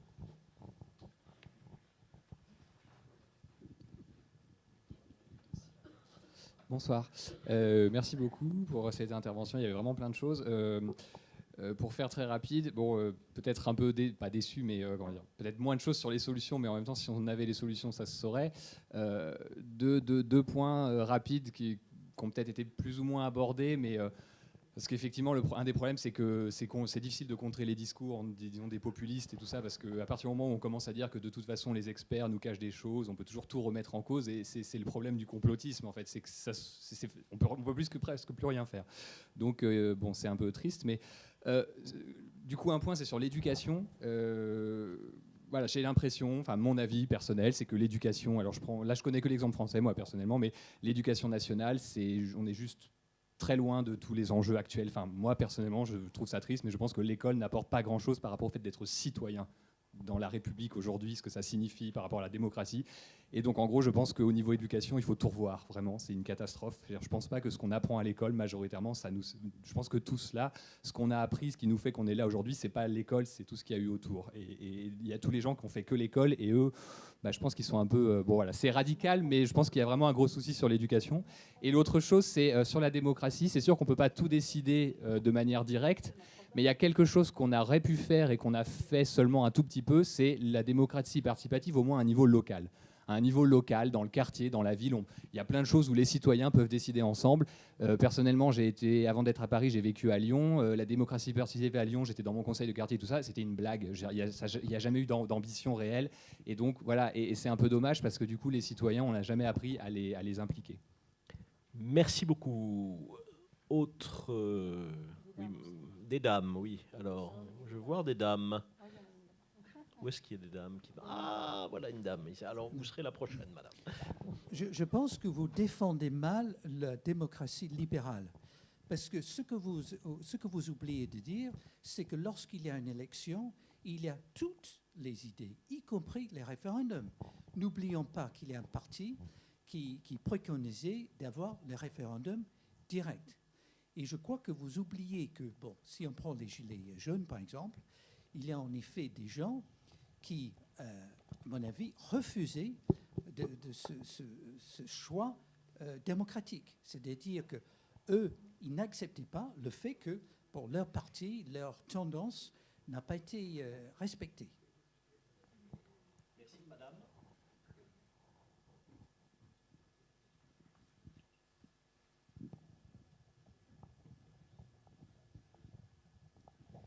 Moi, j'ai une question à M. Munk. Si j'ai bien compris au début dans votre discours, vous avez dit qu'il y a 6 raisons pour le populisme et j'ai compris que vous avez seulement eu le temps de nommer 3. Alors, donc qu'est-ce que sont les 3 autres, s'il vous plaît? Oui, on va vous passer un micro. Oui, vous, oui. Je dois préciser d'abord que je ne suis pas marxiste et encore moins mélanchoniste. Et même pour Farbe bekennen, j'appartiens au même parti que Sylvie Goulard. Cela dit, on a référence. Christian Lequesne y a fait un peu allusion. On peut se poser la question quand même s'il n'y a pas une différence entre un populisme de droite qui serait identitaire, surtout un populisme de gauche qui ne le serait pas. Je crois que le point commun que vous cherchez aussi, c'est l'opposition à la mondialisation. Et le mot n'est pas tombé, si j'ai un peu regretté, la mondialisation qui se passe sous la forme, alors là, je suis de gauche, d'un capitalisme international prédateur qui détruit la nature, qui crée évidemment des inégalités entre les pays et dans les pays, qui entraîne évidemment les migrations et qui peut-être à l'intérieur, alors là c'est plutôt une pensée de droite, qui crée à l'intérieur une société de consommation et de production qui encourage les masses, on va dire les peuples si vous voulez, à trahir au fond la nature profonde de la démocratie. La démocratie a été fondée sur des droits individuels. Maintenant, je crois que cet individualisme, cette revendication des droits connaît une inflation qui fait oublier à beaucoup les devoirs qui, normalement, doivent accompagner ces droits. Merci. Je vous propose que vous répondiez maintenant, parce qu'on a quand même 4 questions avec des éléments assez divers et variés. Sinon, on va tout oublier. Voilà. J'ai déjà tout oublié, malheureusement. Mais, alors, la globalisation. Vous avez présenté votre souci sur la globalisation comme une pensée de gauche. Alors, je vais vous répondre avec des valeurs de gauche. C'est-à-dire que dans les dernières 20 ans, il y a 2 milliards de gens dans le monde qui sont échappés à la pauvreté. 2 milliards de gens qui, il y a 20 ans, n'avaient pas accès à l'éducation, qui ne pouvaient pas manger le soir, ou n'étaient pas sûrs qu'ils mangeaient le soir, qu'ils n'avaient presque pas d'opportunité, qui peut-être n'avaient pas l'électricité. Ça, c'est un des plus grands progrès dans l'histoire du monde. En fait, si on regarde sur le plan global, le numéro des enfants qui meurent, le numéro de femmes qui n'ont pas d'éducation, le numéro de gens qui savent lire et écrire, et les numéros de gens qui sont dans la pauvreté absolue, tous ces indicateurs se sont beaucoup améliorés dans les dernières années. Et alors, il faut quand même aussi défendre la globalisation et le libre marché autant que personne de gauche.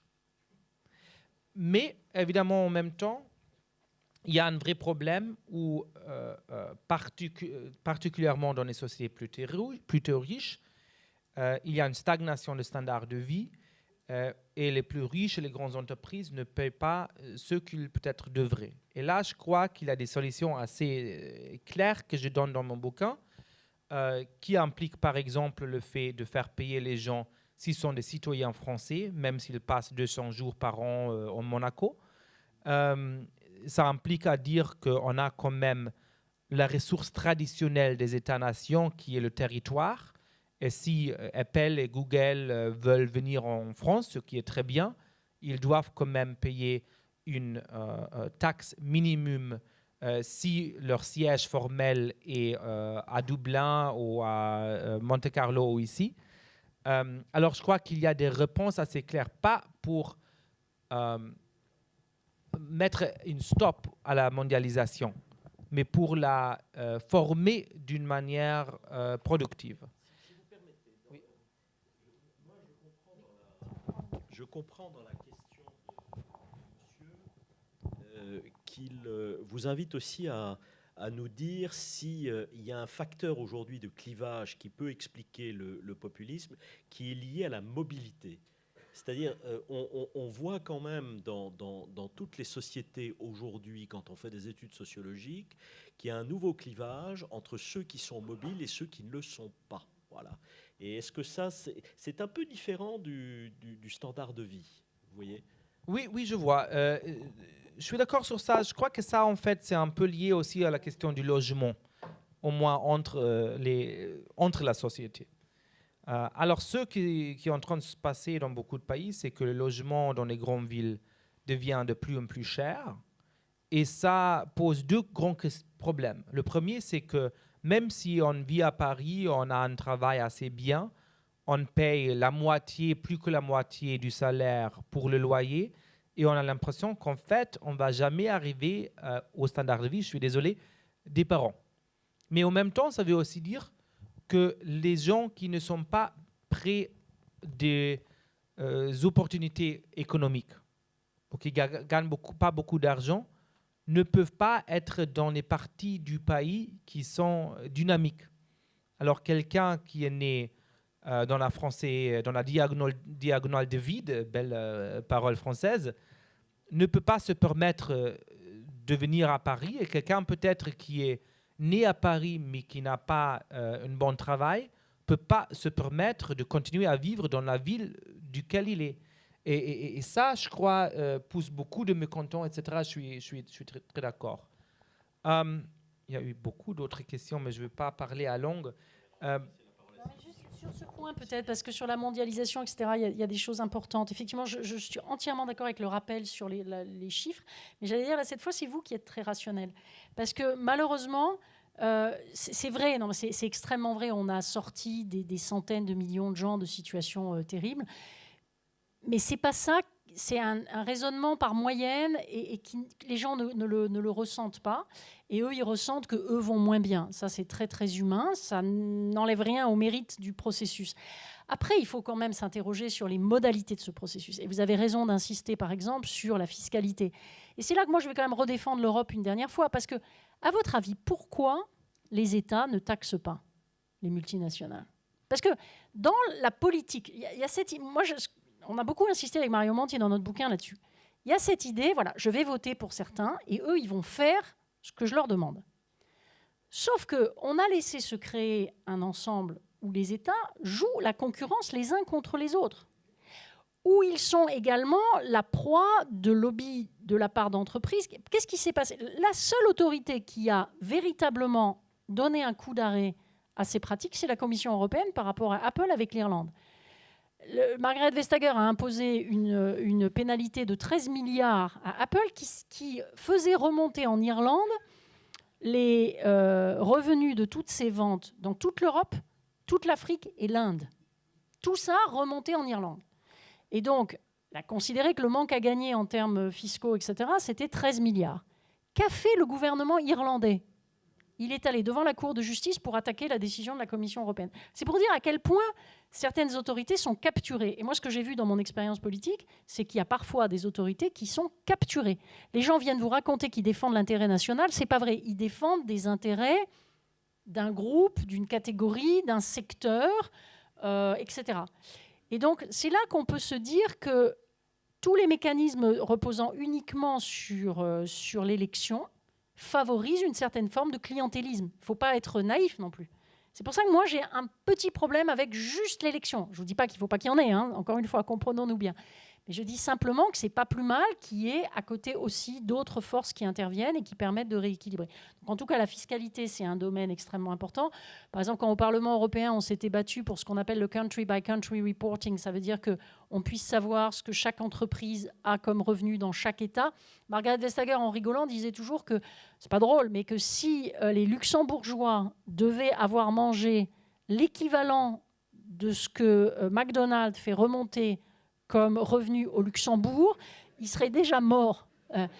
Parce qu'on voit bien que c'est ridicule, il n'y a plus de lien avec la réalité. Donc là, je pense qu'il y a quand même un champ dans lequel il faut dire que l'OCDE fait un excellent travail, qu'on a déjà beaucoup amélioré la transparence des informations déjà entre États, et que ça, c'est une piste, en tout cas, qui n'est pas simple, mais qui montre bien qu'il faut bien voir que le système gouvernemental n'est pas seulement le plus... Peut-être pour monsieur sur la démocratie libérale. Voilà, rapidement, et après, je vous passe. Je suis d'accord avec vous. Moi, ce qui me choque, ce n'est pas que des personnes veuillent changer l'alternance, mais c'est qu'au nom de la démocratie, ils nient le fait qu'il y ait eu des élections. Et l'une des règles qu'il faut poser, c'est qu'on accepte le résultat d'un scrutin. Or, on voit bien qu'il y a dans certains mouvements des gens qui veulent remettre en cause le résultat d'une élection dont on peut estimer qu'elle s'est déroulée dans des conditions correctes. Voilà. Donc ça, c'est très important et vous avez vraiment bien fait de le rappeler, mais vous voulez peut-être rajouter quelque chose là-dessus. Non, en fait, je suis complètement d'accord et je dis des choses très similaires dans des interviews avec des médias français. La côté populiste des Gilets jaunes, ce n'est pas de s'opposer à des politiques du gouvernement, c'est légitime, ce n'est pas d'aller sur la rue, mais c'est le fait de dire nous, par exemple, voulons que le président se démissionne parce que nous, on est dans la rue et nous sommes le peuple, alors la légitimité, c'est nous. Et on ne reconnaît pas tout à fait le fait que le président de la République a été élu il y a 18 mois, presque 2 ans maintenant, et ça me fait un peu de peur. Et quand je vois des figures politiques en France qui acceptent que les Gilets jaunes, partie des Gilets jaunes, attaquent des ministres, qu'ils détruisent de la propriété publique, mais qu'ils disent parce que c'est une force de proteste contre quelqu'un qui, moi, j'aime pas bien, je vais excuser ce genre des actions. Ça me fait aussi peur sur qui sont les alternatives démocratiques à Emmanuel Macron. Ce qui ne veut pas dire que moi, je suis complètement pour Macron. Je veux bien qu'il soit une alternative vraiment démocratique qui a une autre idée sur l'avenir de la France. C'est très important pour la santé de la démocratie en France. Mais si les alternatives qui existent disent allez détruire la propriété publique, attaquer les ministres parce que vous êtes contre Macron, ça va, je prends peur. Et là, le dernier mot, c'est que il y a quelques mois, je commençais à dire que les Gilets jaunes sont une chance pour Macron. Et les journalistes me regardaient de manière très étrange. Mais là, on voit que dans les sondages, en fait, il est remonté un peu. Parce qu'en disant qu'il comprend les raisons pour la colère, qu'il va changer un peu son programme dans une direction peut-être plus productive, mais aussi qu'il n'aime pas les casseurs et qu'il n'accepte pas du tout que les gens dans la rue forcent la politique légitime de cette manière, il a capturé, je crois, les avis de la majorité des Français. Peut-être sur la démocratie participative au niveau local, moi je suis entièrement d'accord avec vous et c'est aussi vrai au niveau européen. Par exemple, sur la question des migrations, j'aurais pu dire une chose, on avait beaucoup parlé de tout ça avec Danny Cohn-Bendit à une époque. Est-ce que la solution doit être de dire combien de réfugiés un État veut ? Ou est-ce que la solution n'est pas que, comme les Italiens avaient essayé de le faire, enfin avec le gouvernement précédent, qu'il y ait des initiatives locales, c'est-à-dire vous êtes un village, vous savez qu'il y a des maisons qui ne sont pas occupées parce que des gens sont partis. Vous avez plutôt envie que l'école reste dans le village. Et vous dites, nous, on serait ravis d'accueillir 2 familles. Et c'est un truc très granulaire, petit à petit, mais qui peut être en fait infiniment plus intelligent. Parce que les étrangers, il faut bien les accueillir pour qu'ils se sentent intégrés, ne serait-ce qu'on leur explique quelles sont les lois du pays dans lesquels ils arrivent. Voilà. Et donc, on voit bien que sur beaucoup de sujets, ça serait à mon avis une grave erreur de penser que la sortie de quelle que soit la crise en France ou pas seulement, ça serait uniquement de changer la Constitution nationale ou d'avoir quelque chose au niveau national. Et que plus on pourra donner aux gens le sentiment qu'ils décident sur des choses qui sont proches d'eux. Et d'ailleurs, sur la mobilité, c'est une des questions qui est derrière la protestation. Il faut se demander aussi quand même si les autorités locales ont fait ce qu'il fallait depuis des années. Moi, j'ai grandi à Marseille. Si vous regardez la région Marseille, Aix-en-Provence, Vitrolles, enfin, je sais pas, disons, vous avez une zone où il y a... en gros 60 km d'un bout à l'autre, une agglomération qui s'est développée, et c'est les rivalités entre les élus locaux qui ont empêché qu'il y ait un système de mobilité cohérent. Donc là-dessus, il faut demander l'avis des gens et peut-être par-delà les frontières de structures qui ne correspondent plus à grand-chose non plus. Merci. Nous avons le temps pour un deuxième round de questions. Monsieur demandait la parole depuis quelque temps déjà. Voilà. On va les noter. Bonsoir. Merci pour vos apports et analyses qui ouvrent de nombreuses perspectives. Pour être dans le structurel et s'ancrer dans de nouvelles représentations, est-ce que une des issues possibles pour redonner sens et vigueur à la démocratie est d'ouvrir de façon récurrente un vaste espace de négociation et de relations de pouvoir entre une multitude d'acteurs privés et publics. Est-ce qu'il ne serait pas bien de mener une voie d'ouverture généralisée pour mener une action publique qui soit à la fois coproduite et co-construite sur les biens communs? Merci beaucoup, monsieur. Deuxième question. Une dame, peut-être madame, dans le fond de la salle. Oui, vous dites qu'il y a peut-être une mauvaise compréhension des institutions et un désenchantement pour les élections, mais est-ce que vous ne pensez pas que le problème se trouve aussi dans le mode de scrutin? Parce que maintenant, il y a de plus en plus de gens qui ne se sentent pas représentés. Vous avez un parti qui a obtenu 2 fois plus de voix qu'un autre qui se trouve avoir 2 fois moins de députés. Et maintenant, dans la société française, il y a malheureusement des quantités de gens qui pensent que leur vote n'a servi à rien. Voilà. Alors, des personnes âgées de ma famille me disent « t'as pas connu la 4e quand c'était la proportionnelle et qu'on ne pouvait pas former de gouvernement ». Mais enfin, on est peut-être tombé dans l'excès inverse maintenant. Donc là, vous posez une question sur le mode de scrutin français en particulier. Oui, je ne peux pas parler des autres pays que je ne connais pas assez. Monsieur.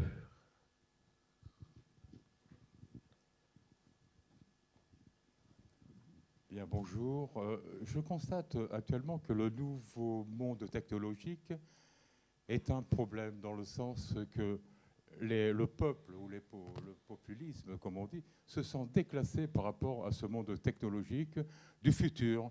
Et le gros problème, on l'a toujours. Alors je me demande si en réalité, on voit en France, que la lutte des classes n'est pas en fin de compte un gros problème, parce qu'on a toujours ce phénomène marxiste que l'on a depuis longtemps, où les autres sont des mauvais. C'est-à-dire le capitalisme est mauvais, il ne faut pas y aller vers la mondialisation. Alors je pense que ça, c'est une erreur fondamentale. Moi, je serais plutôt pour l'entente des classes. Ça, c'est mon souhait le plus pur. Concernant les religions, comme vous parliez tout à l'heure, je pense que la religion est un acte politique. Le monothéisme a créé la religion, parce que je suis un laïc, je vous le dis franchement. Le monothéisme a créé un acte politique dès le départ, et c'est pour ça que vous voyez que tous les peuples qui sont chrétiens se sont développés par rapport aux autres. Donc je pense que jusqu'à présent, si cette lutte qu'il y a toujours entre religions, elle est un gros problème parce qu'elle est trop politique et non pas religieuse. Merci. Alors je résume cette fois-ci, j'ai noté les questions, comme ça vous ne pouvez pas y échapper. La question de monsieur sur la création d'un espace de négociation ou de nouveaux espaces de négociation, la question sur les modes de scrutin, et puis monsieur, en fait il y avait une double question, mais surtout sur le nouveau monde technologique, et est-ce qu'on peut dire que les populistes se sentent exclus de ce nouveau monde technologique? J'en suis pas sûr du tout, parce que je trouve qu'ils utilisent pas mal. Oui, je crois qu'ils l'utilisent pas mal, en fait. Alors là, non, je crois qu'ils participent de manière très, très vive à ce monde digital. Et peut-être il y a des variées raisons pour lesquelles, il y a 5 ans, on pensait que l'Internet va sauver la démocratie, et maintenant on pense que l'Internet va détruire la démocratie. Mais c'est peut-être en partie le fait qu'il y a 5 ou 10 ans, c'était encore un peu les élites qui utilisaient vraiment les réseaux sociaux. Et maintenant que c'est tout le monde, la nature des réseaux sociaux a aussi changé. Vous avez aussi posé une question assez intéressante sur la religion. Je crois que c'est important quand même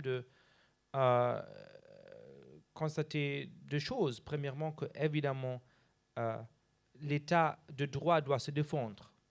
Et les gens deviennent très nerveux quand ils ont l'impression que l'état de droit ne se défend pas.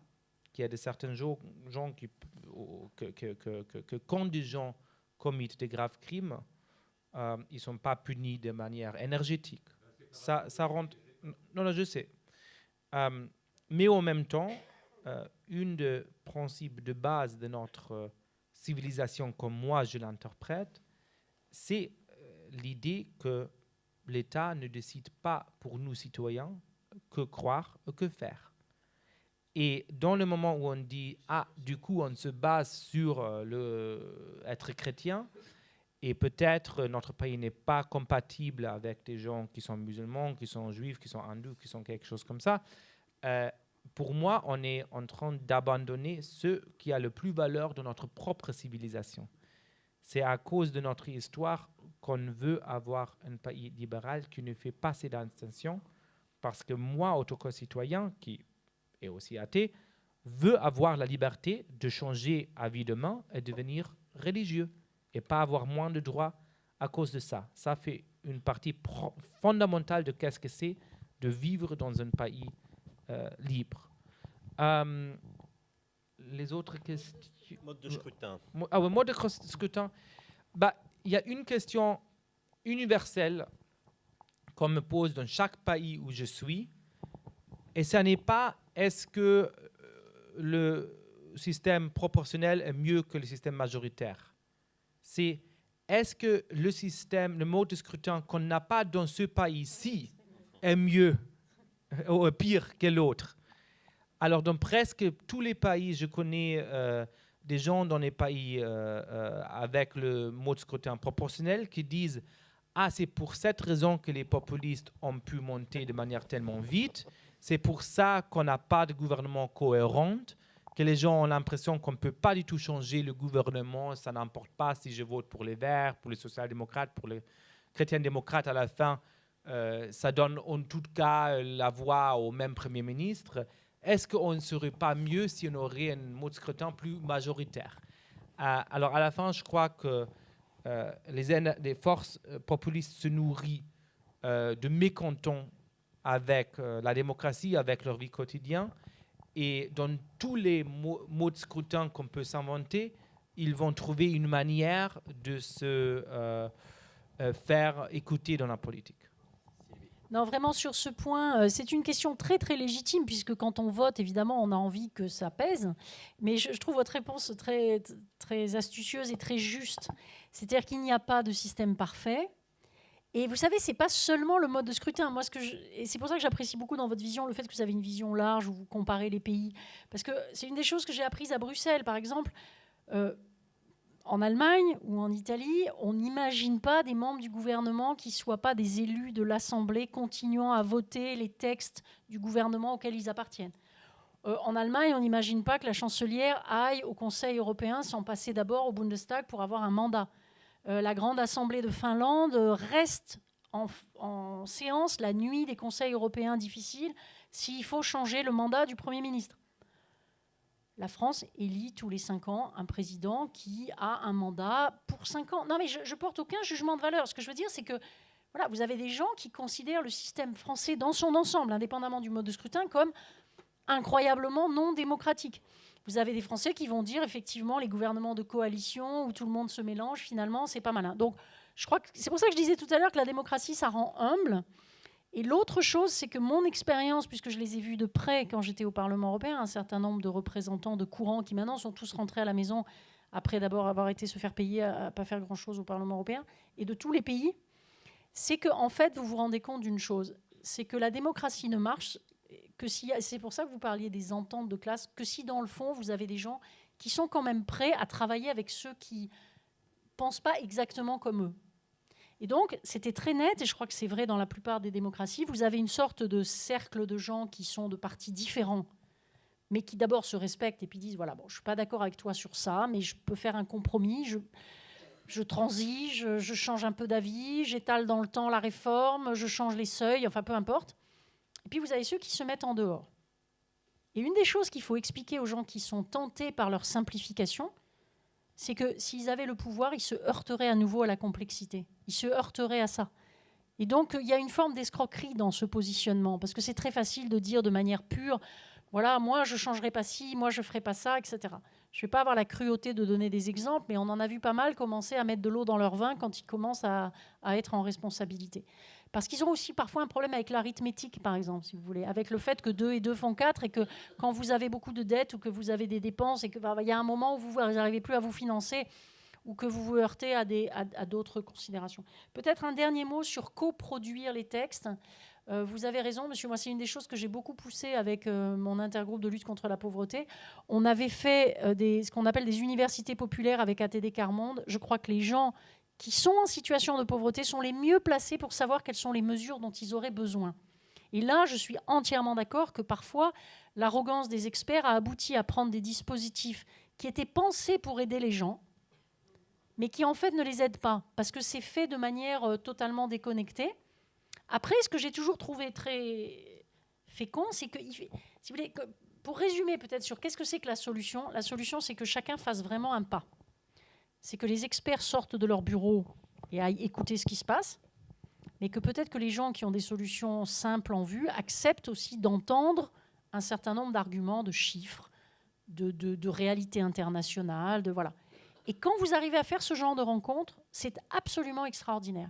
Et les deux en profitent énormément. Moi, je vous le dis vraiment, c'est ce que j'ai fait de plus intéressant pendant la période où j'étais au Parlement européen. C'était pas d'être avec des gens supposés super compétents, parfois c'était intéressant aussi, mais c'était vraiment quand on a monté ce genre de rencontre, et je peux vous dire que Mario Monti s'y est prêté, l'actuel président de la République française s'y est prêté, un des membres du directoire de la BCE s'y est prêté, de rencontrer en direct des gens qui ont vécu à la rue, qui ont perdu leur boulot, auxquels on a retiré leurs enfants, etc., et de les entendre commenter les politiques. Mais il faut aussi qu'il y ait une association qui les prépare, parce que sinon, ce qu'ils vont dire n'est pas utilisable, et il faut que les experts ou les politiques de haut niveau se préparent aussi. Et donc, c'est pour ça que je pense qu'on a été peut-être un peu négatif. Moi, je pense qu'il y a une chose très positive dans cette crise de la démocratie. Je l'observe parce qu'en 2012, quand on a fait notre bouquin, qui était remarquable, on n'a pas forcément eu beaucoup d'écoute ou d'écho. On en a eu pas mal, mais c'est que là, les gens se posent des questions. Et moi, je trouve ça bien. Voilà. C'est pour ça que je suis ferme dans certaines réponses, mais c'est bien, il y a quelque chose de positif. Quand j'entends certains gilets jaunes dire « moi, je veux reprendre mon destin en main, je veux savoir pourquoi je me lève le matin, je veux participer à la décision publique », je pense que ça, c'est vraiment la démocratie aussi. Yasha, le mot de la fin. Vous êtes l'invité extérieur. Vous êtes venu de loin. Maintenant, il y a de la pression, je ne sais pas que dire. Oui, je veux m'associer avec cette dernière remarque que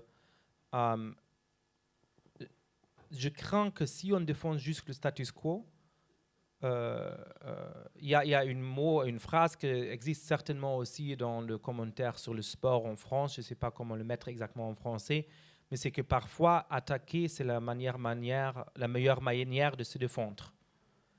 Et je crois vraiment qu'on est dans un moment où si on défend toutes les organisations, toutes les institutions qui existent comme ils existent, si on n'est pas prêt à repenser aussi notre idéologie, il y a un vrai risque que les populistes vont gagner, qu'ils vont détruire non pas juste les institutions que nous avons, mais aussi les valeurs qui ont fondé notre civilisation.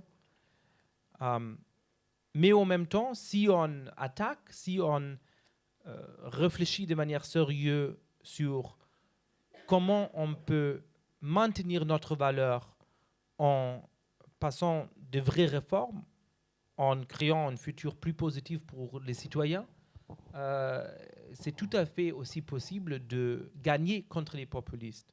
Et du coup, parfois, on me demande si je suis optimiste ou pessimiste, et je dis je suis ni l'un ni l'autre. Je crois que le danger est grave, qu'on doit le prendre au sérieux. Je ne sais pas comment ça va finir.